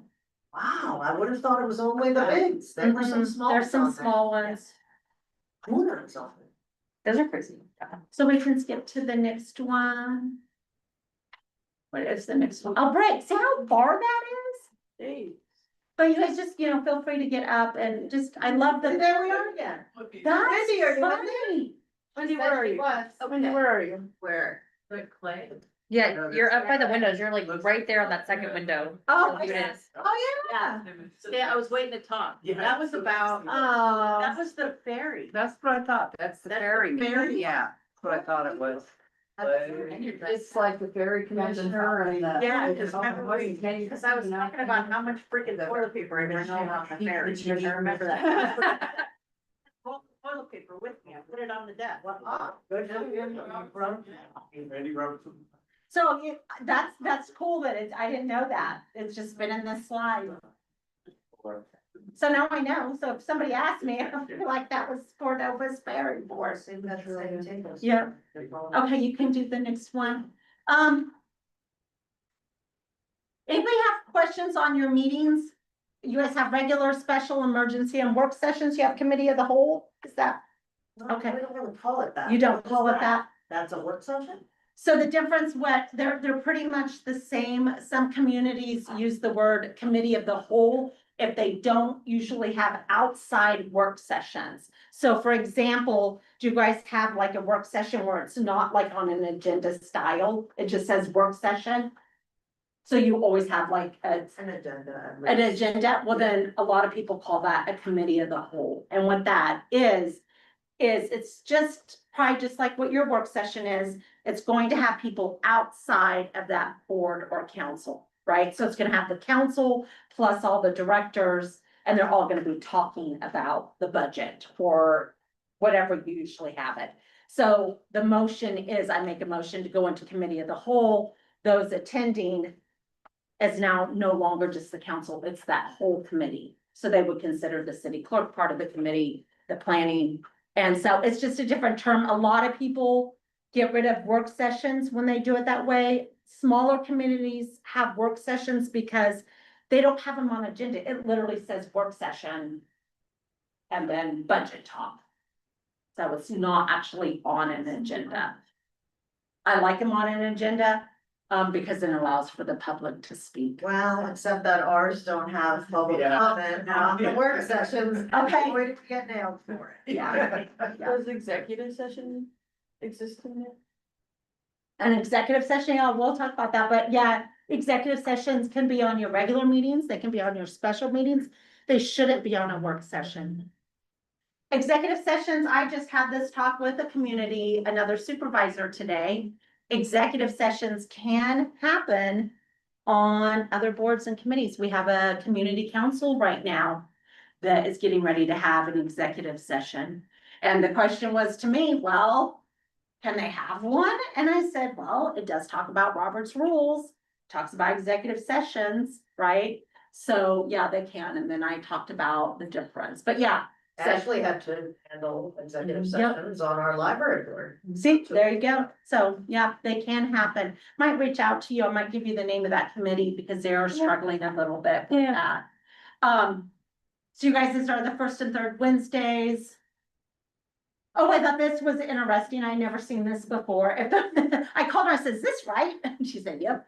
If the Wednesday falls on a holiday or a day which a quorum cannot be established, the meeting shall be held the next business day." Except I don't think we've ever done. But she's like, "It's the next Wednesday, Sonia." It's almost over. Might wanna have an ordinance change. But is it in charter or? I Is it like in- don't remember where I looked that up. I should know. Yeah, I should know. but council can determine that only one meeting a month, which I think this is great. A lot of larger communities have this, so they can cancel it. For the committees and the boards and the commissions, if it's silent in Cordova's code, this could be something you would put in a bylaw, right? So if the council states it in the ordinance or however the resolution or however you were created, you cannot change that in a bylaw. But if it's silent, you can say something like that. Or you could take this to the council and you could say, this isn't working out. We're not able to meet every month, or, you could do something like that. Did we change harbor commission to quarterly? So I tried. We thought. And the council said no. Well, he's like, "I tried, Sonia, it didn't work." But they do advertise it if a regular meeting is canceled. Yeah, yeah. So that at least. So when you cancel a regular meeting, do you guys, do you postpone your regular meetings? Or do you, We cancel. good. A lot of communities, what they do is they postpone their regular meeting till the next week. Well, then it's not a regular meeting, right? Right, and I always say It's- that we might fill in with a special. Yep. If we have business to get done, but a special meeting with different criteria for how you advertise and Good. whatever. You guys are busy. Yeah, no, that's very true. You cannot postpone a regular meeting. You could take those items that maybe, like Susan said, have to be addressed to a special. And the next one, special. So just kind of like how your ordinances run, right? You guys are very where it's almost like concurrent ahead of time. So your special meetings can only be called by the mayor or 4 council members. A lot of communities can be called by 2 council members. The mayor doesn't have to be part of that decision. So, or it's usually more than 1 council member. Or it could be called by the manager and a council member and the mayor. I've seen that too. So of course you have to have the 24, duty of the clerk is to serve the same. Oh, this is the one that had the police. Is yours the police department one? Duty of the clerk to serve the same or cause the same to be served. Notice explains. Okay, no. I saw one that I may have read that before though. they are still served by the police department. Yeah. Yeah, I The think during notices. COVID, I hand delivered Yeah. a few packets. so you can do the next one. I did. Emergency. Do you guys have a lot of those? Probably not. No, COVID please, yeah, Yeah. that's it. Mhm. Over it. A lot of communities don't have an emergency unless it's a governor's, declaration too. So then that's almost their trigger. Because right here, because the ordinance that you would adopt during an emergency, right? It's under the governor's, declaration. Perfect. We've had more than just COVID, we had snowpocalypse. Anybody frustrated with their work sessions? Do you guys, like them, don't like them? Do you not want to say it because the mayor's in the room? Any questions on work sessions and best practice for those? Okay. Most productive work sessions, they're pending agendas. I know. So we have a spot on our agenda called pending.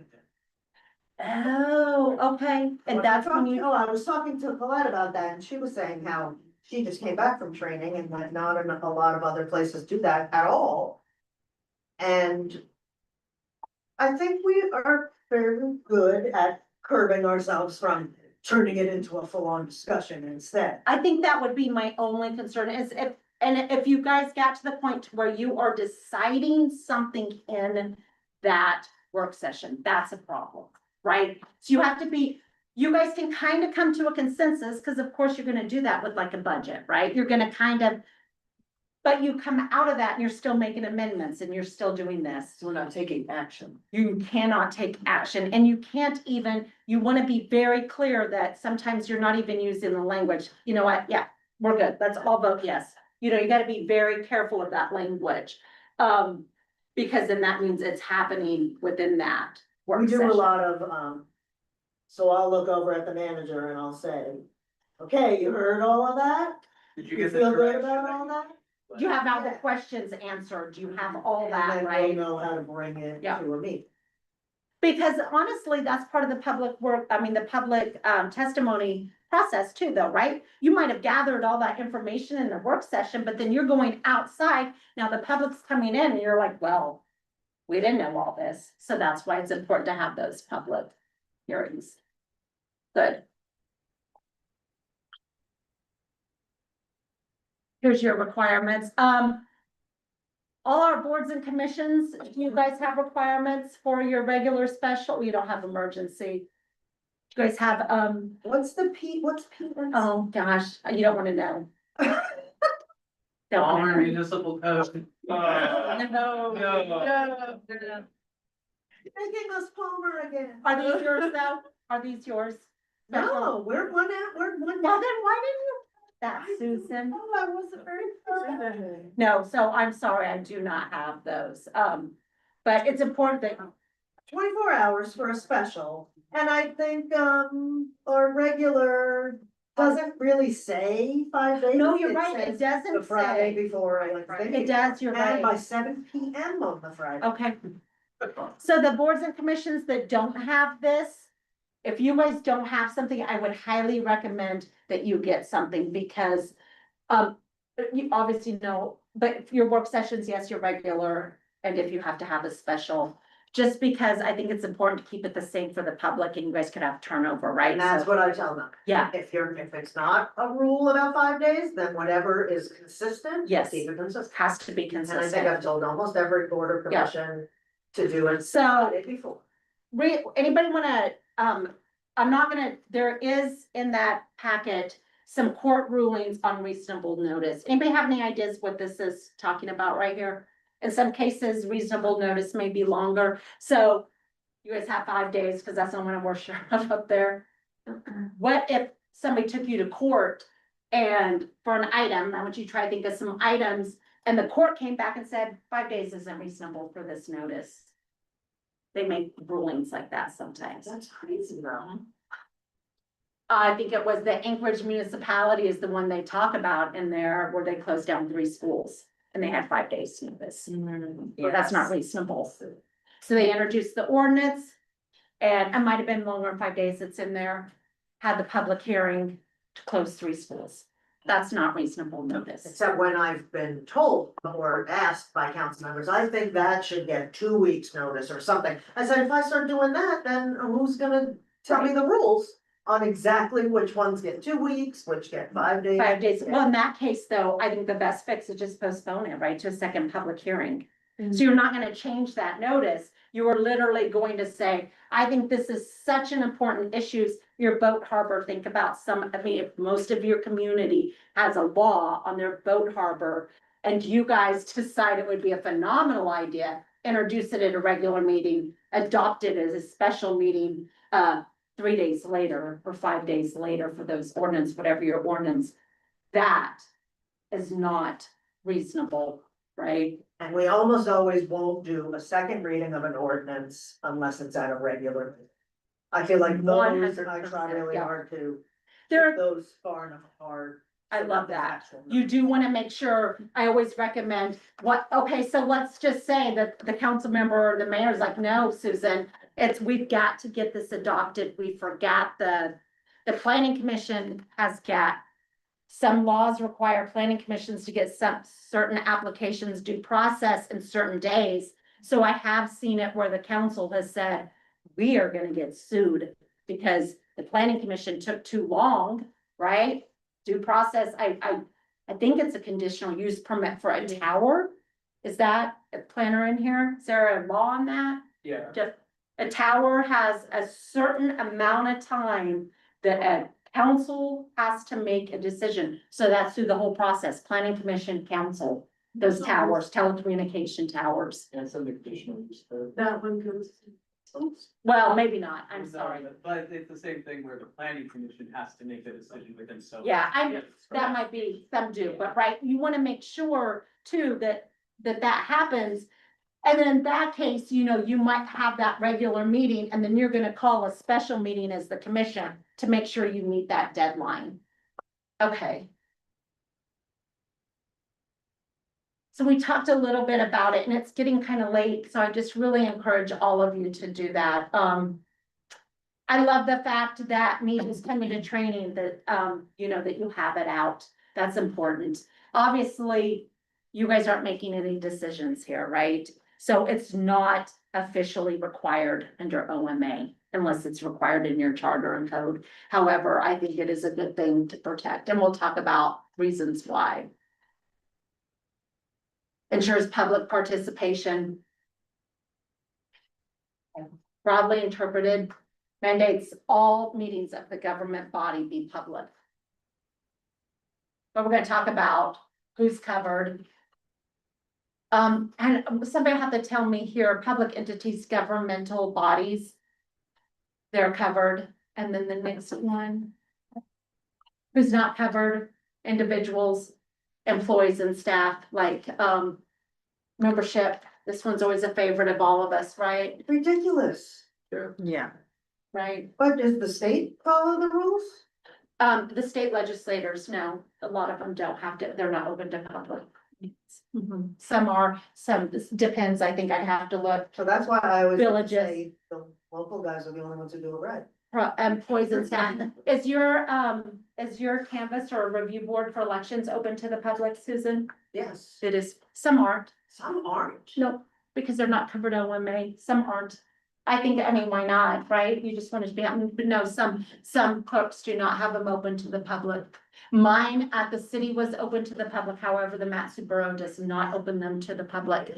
Unless you are on the ballot, you can have one person attend. Or, like if it's a proposition, you can have one person there, but no, it's not. I guess I could see where bigger cities. I'm losing the mayor. Okay, next one. What's the meeting? She was watching the canvassing of last time. The mayor was. Oh, good. Like a hawk.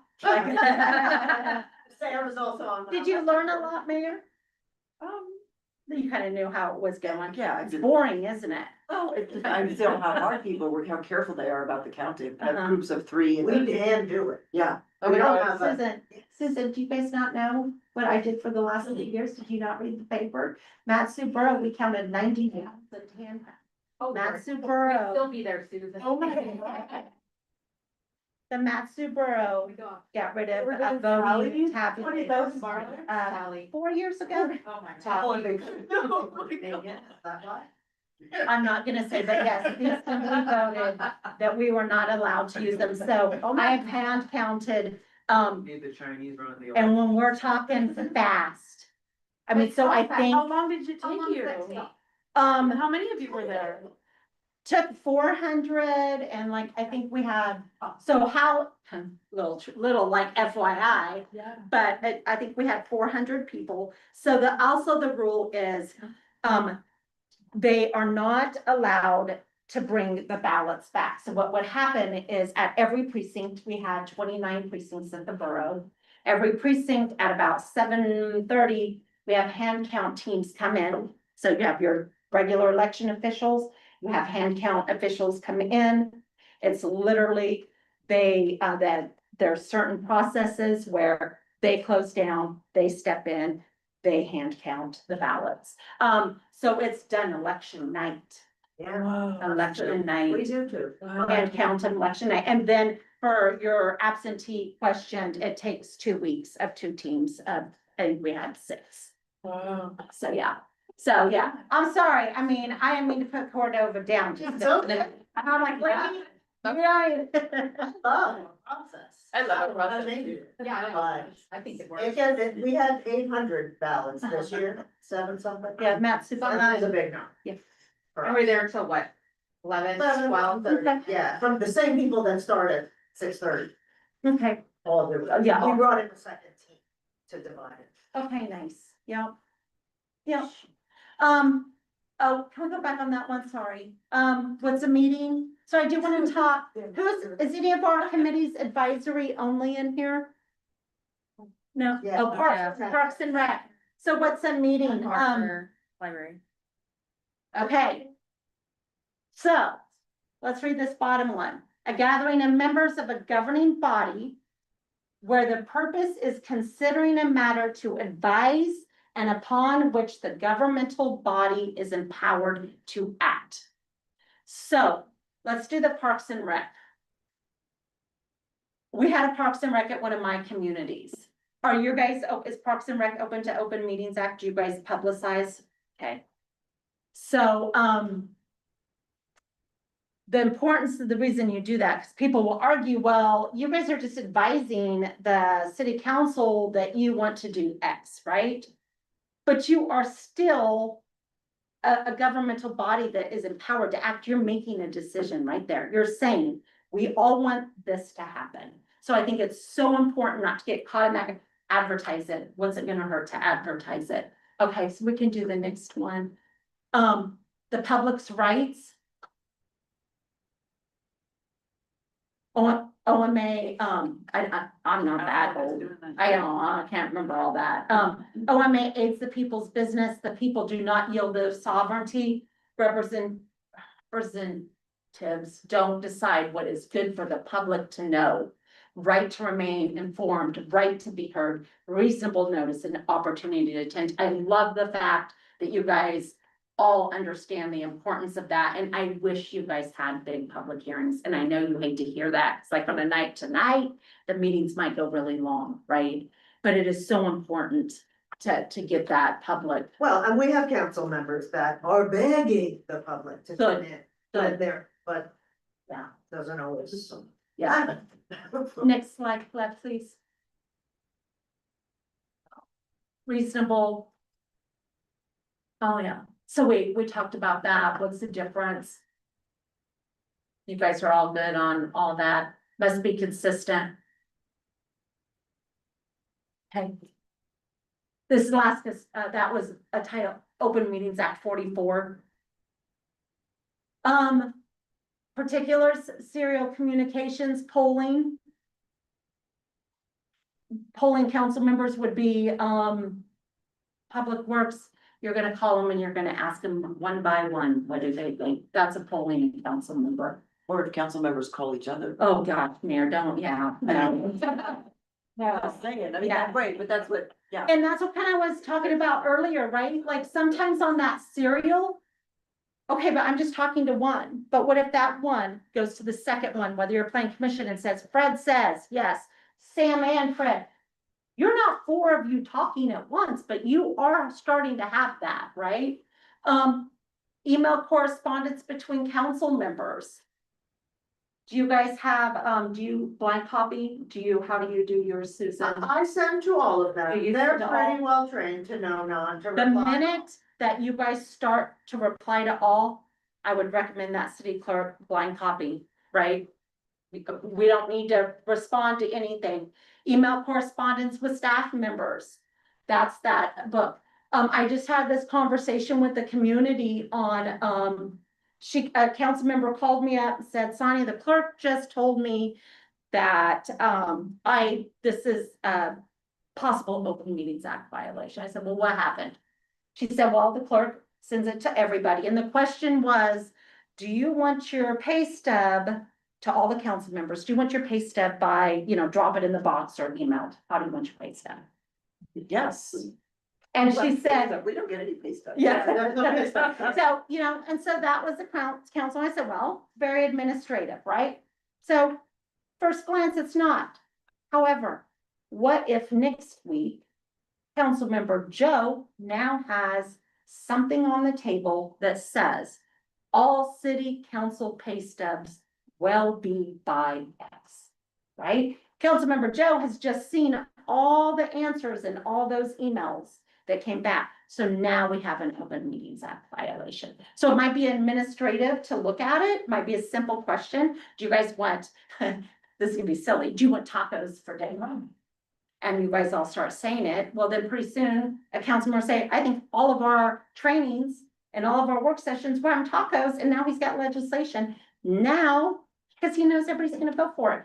Simple, but that's an Open Meetings Act violation. I don't feed them either. At council meetings. This is special. Cause it's the taxpayers' dollar. Well, I know, it's unfair, because like the telephone co-op gets dinner every. I never fed mine. Executive sessions, we're gonna go through, I think, do we have any questions on executive sessions? They're tricky. Boards and commissions, and you guys can always email me. I might get that local community, cause they're not an actual city, but they are having a little trouble with that. Well, there are a lot of times that a council or a board or commission, whatever. Knows it's a touchy topic and wants to talk about it quietly. But it has to fit a criteria. to go 100%, into an Susan. executive session. You don't get to 100%. just. It's tough conversation and you get to have it in private. It's gotta be in there. The question I have is the executive session with online participants. Oh, do you guys allow it? Yeah. Some communities do, okay, so my and you know, like I said, Susan's been here a long time, so she can disagree with me or say how she feels. If that is allowed, first of all, it's really important that I almost probably would have that ahead of time, have the council sign that they understand that nobody else should be in the room with them, right? That's just an idea. All material that is given out, because your regular ones, I would imagine the clerk takes back, right? So when we would, during COVID, what allowed in one of my communities, that council member literally had to come into my office and read the material, and he wasn't allowed to take it home. I So, didn't email it to Nope. people. Nope. Thing is, the ones attending by Zoom are often Yeah. not in town. yeah. That's why they're doing it. At the Matsu Borough, I'm trying to think how, I don't remember how the material, because that gets tricky, right? That it's the Yeah. material. It's- I don't remember. I can find out how the borough does it. They also allow it, and, you know, other than just signing a council member saying, you know, I understand, I cannot communicate. I mean, sometimes we have to put that on that person, right? If you as a council, though, do decide that that's something, you know, you could change your ordinance. But if that's what the council's used to, but I would just, I think it would be an ineffective council at times. It would limit the With council, ability. but I think you need to have a conversation about the materials. That's the biggest. the materials, Materials get emailed and then. yeah.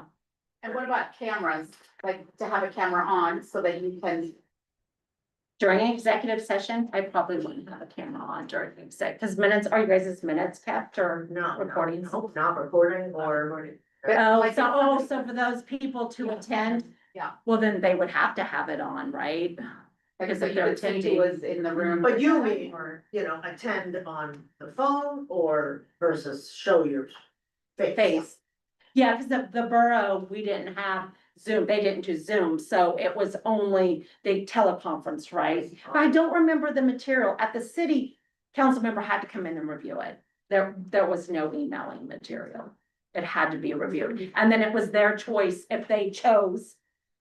If it was something that they wanted to, you know, have the material in front of them, they would have to come to the meeting. So. Couple of different ways you can do that.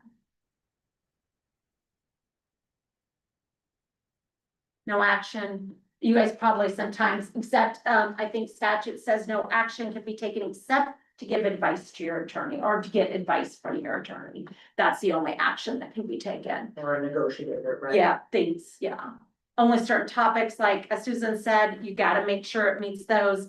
That's can be, but what about public temporary excluded? Must begin and end. And I always recommend the clerk just maybe state that. You know, you wanna state why they're going into executive session. I would imagine it's on your agenda. Oh, Susan. yeah, they say Good. the full sentence. Good. The full words. Good. Match your code. Go through all those. Because it's probably a little different. This is what's in statutes and verse attorney-client privilege. Do you have anything else other than this? No, that's it. Pretty much it, yeah. Next one, Claire. This time. Is it time? Oh, we'll just ask these are kind of fun real quick. Any gathering where more than, oh, that's the act.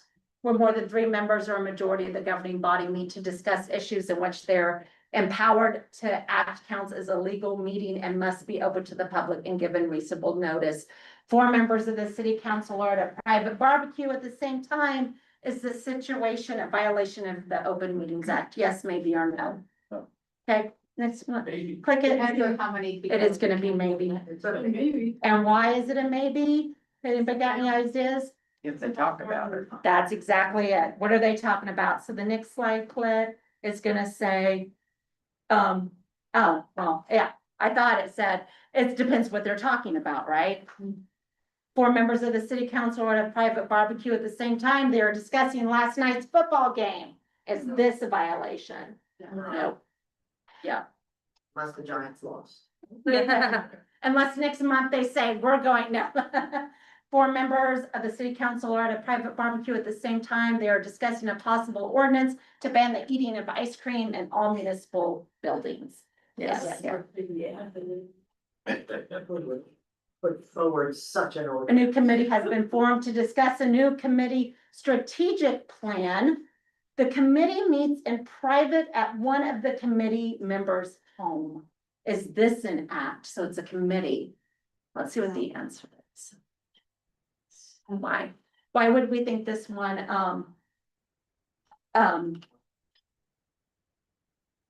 Because Because they're in a private home. It's not public. they're not open to the public, yeah. Yeah, private home. Okay, and the next one, there's a new community strategic plan committee meeting at City Hall in 2 hours, right? It's the time, the place, it's open to the public. That is, no. Oh, maybe, oh, we're talking. Because they advertise it. Doesn't matter if it's 2 hours. Thank you, yes, yes. How are my notes? No, I'm joking. But yes, good job, yeah, 2 hours. Okay, the next one, unless all their notes it says 2 hours from now. There's a new committee, strategic plan committee, community strategic meeting at City Hall in 5 days. The city clerk has posted notices for the meeting in all regular posting places. No. Thank goodness I got that one right. And an executive session is being held. The meeting will not be noticed to the public because the public will not need to be here anyway. Yes. Okay. Question for you guys on your executive sessions. I've seen it done a couple of ways. Do you guys keep a placeholder on there? Yes, And so a motion can be made? and I have a little disclaimer at the bottom too, that says that any item that is on the agenda for action, Okay, that if the discussion enters a way that could they can warrant make a an motion. executive session, it's okay to go into one. Okay, But if we have an executive session for, say, the manager's, annual review, evaluation. that might just be listed as an agenda item under executive. Does the clerk go to all your executive sessions Almost all. Almost all. Except maybe my contract or the managers? and not the manager's review. So it's getting kind of late, and I know that parliamentary procedures are just a hoot. But is everybody good? I mean, do you guys have any questions you guys want to ask about Robert's rules that maybe you feel that your meetings aren't going as smoothly, whether you're board or commission? I love Robert's rules. So, I like the process. I think that it's so important to make those meetings run well.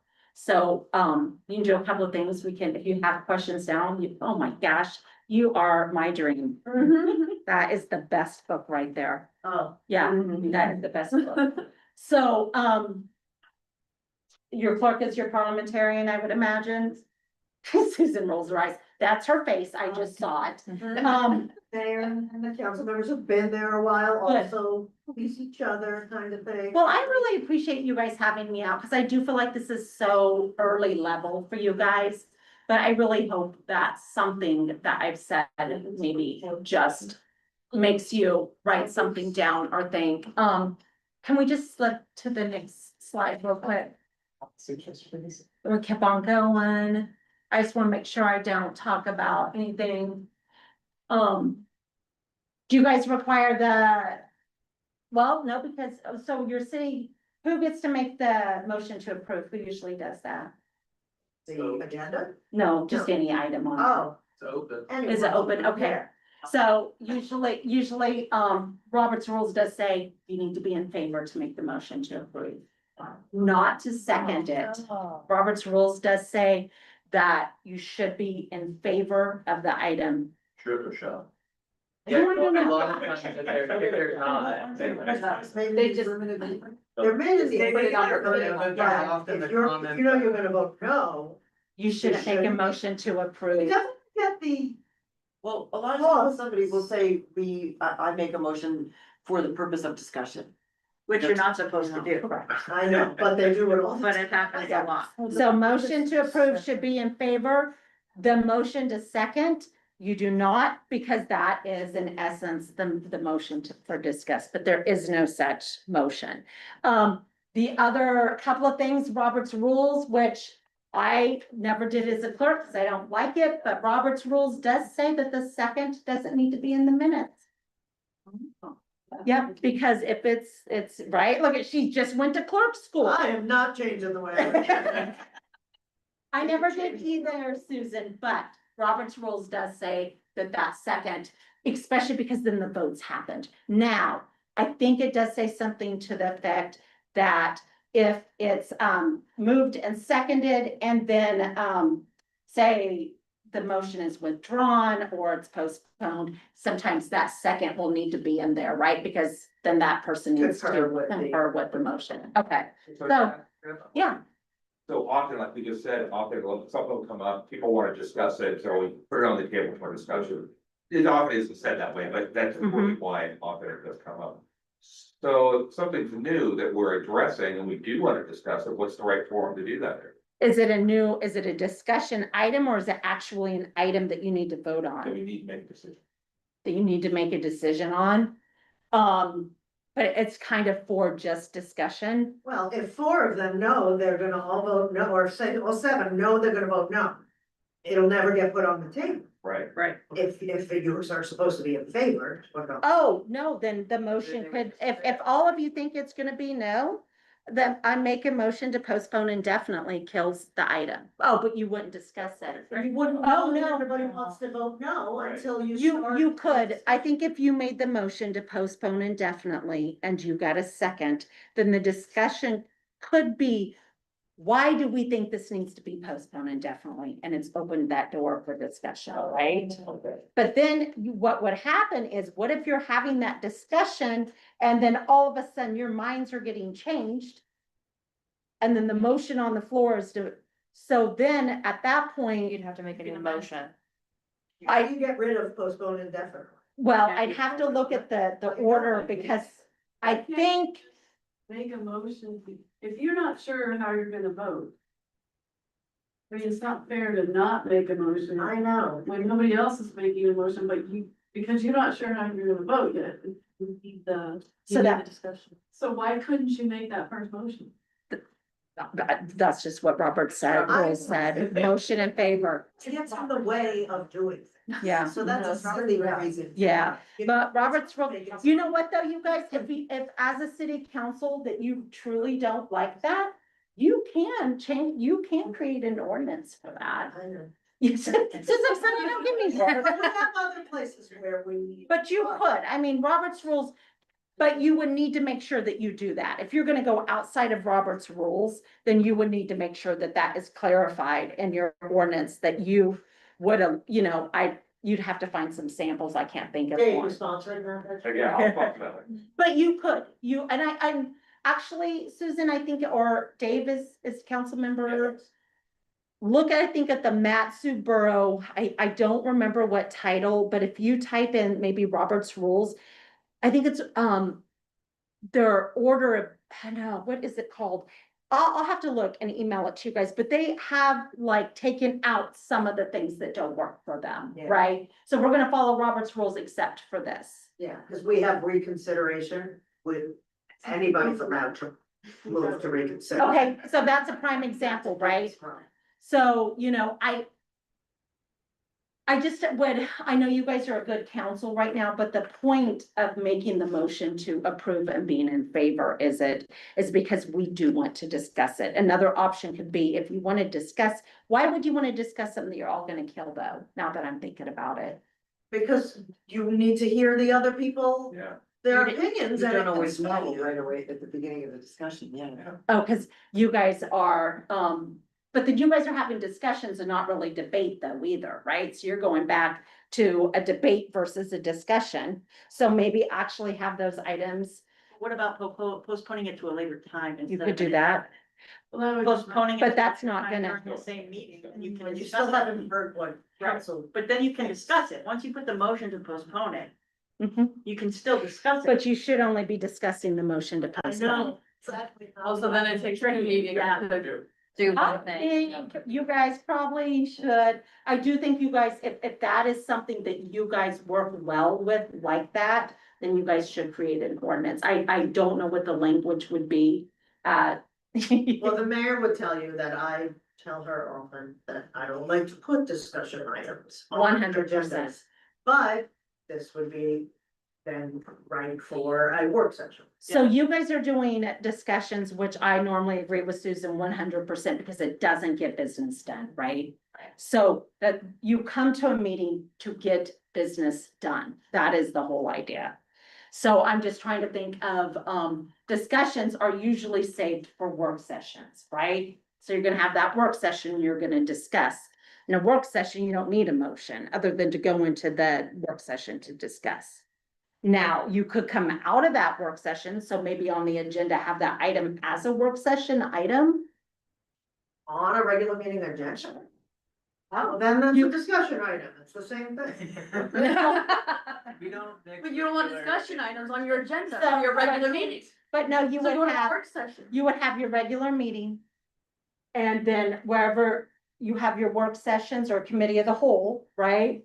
You could have ordinance 2706 on that, right? You just couldn't make, you could discuss ordinance 2706, but then you come out and then I make a motion to postpone indefinitely. I make a motion to approve.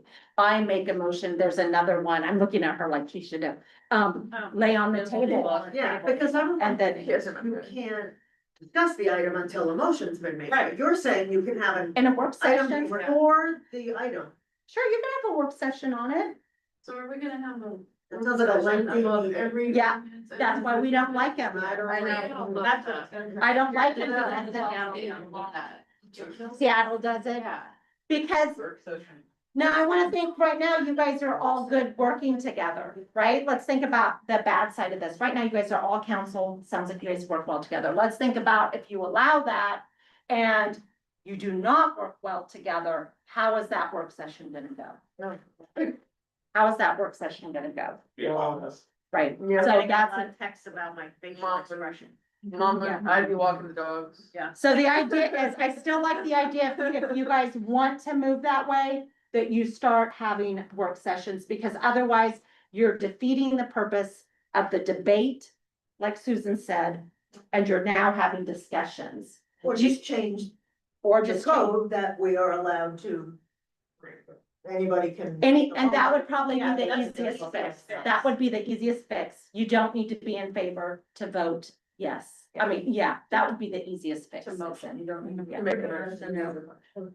Yeah, And even. Let's do that. okay, man. Favor of that. The mayor is We very can good skip that. at getting people's points and then maybe allowing them a second round, but Yeah. not sitting there for an hour discussing something. Good, It's a Mayor. bit too. Yeah. So you got your main, your subs, I can never say that word. We all know what that is, right? Your second. Yeah, I make a motion to adopt ice cream. It's chocolate ice cream, right? You're privileged and you're incidental. And the next one. It'll give some samples. Yes, keep on clicking, clicky. There we go, that's one. Modify or dispose of the main motion, so the motion to postpone, lay on the table. How do you guys do your laying on the We table? really refer things to staff. Good, lay on the table is misused. Look, Okay, I've been told by so many that we do it incorrectly. That we refer? should refer to staff. Oh, no, I like him being referred. Who told you he was doing it? I'll tell you later. Okay. So, okay, well, I am gonna say when you refer, you wanna make sure there's a reason why you're referring, right? Yeah. So you're not just referring because you guys don't wanna make a decision. I'm referring back to the planner because he doesn't have enough information. It needs to be very clear. You can't just refer because you don't wanna vote on it. Yes, and Sam and I will look at each other and I'll be like, did you get that? Do we Yeah. know why? It got It's referred?" gotta be a reason. Yeah. Yeah. And then we'll re-listen. Clear.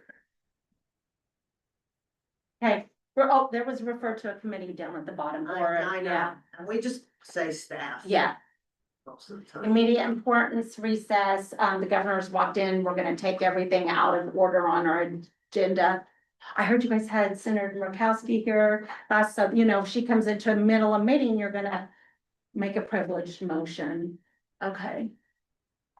Incidental, deal with questions of procedure, withdraw, point of order. Only your council gets to make a point of order, right? I hope, is that how you guys do it? I Don't get it say very I often, just- okay. Withdraw, suspend. Next. This is like a 3-hour training. You're trying so. I know. Yeah. Ask, shout. This is just like, motion to eat, we're gonna move up. Mayor, yep. The more I think about it, I think that if you guys do like that I would probably consider an ordinance change. I'm still stuck on that. No, that's okay. Yeah, motion to adjourn, privileged.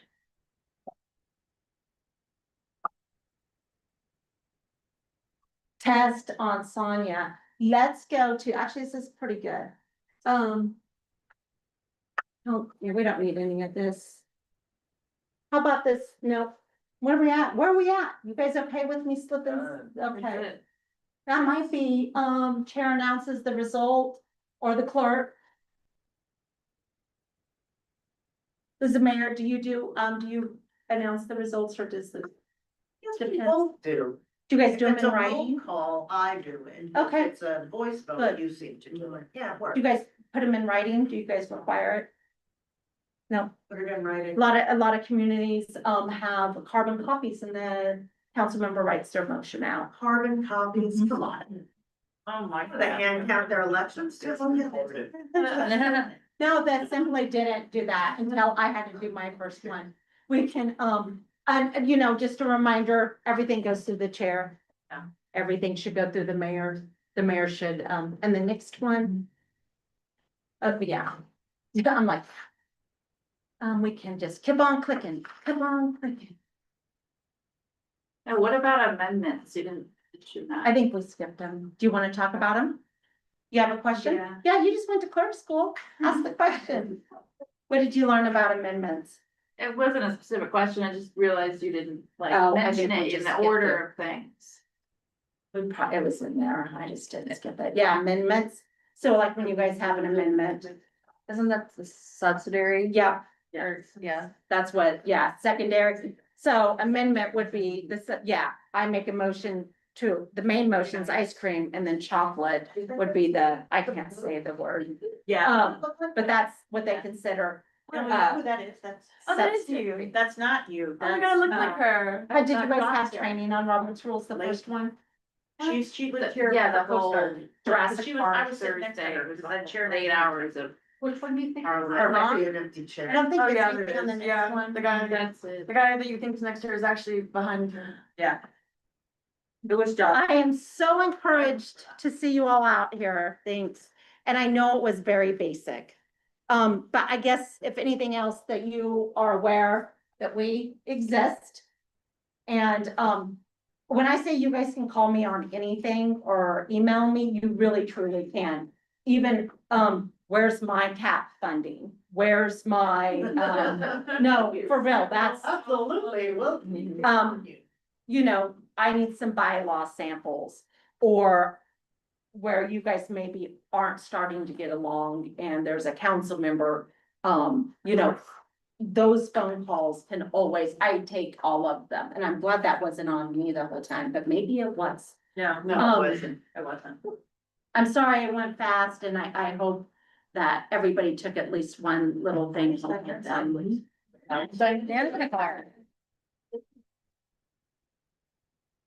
If you really do get a chance, try to read this Open Meetings Act, it's a great. Perfect, thank you guys. Oh, gosh. Well done. I know, they. It's really good at rolling right. Yeah. I'm not that. Then audience, I'm talking too fast. So I may. Thank you, everyone. People that say that I talk fast. And I'm like,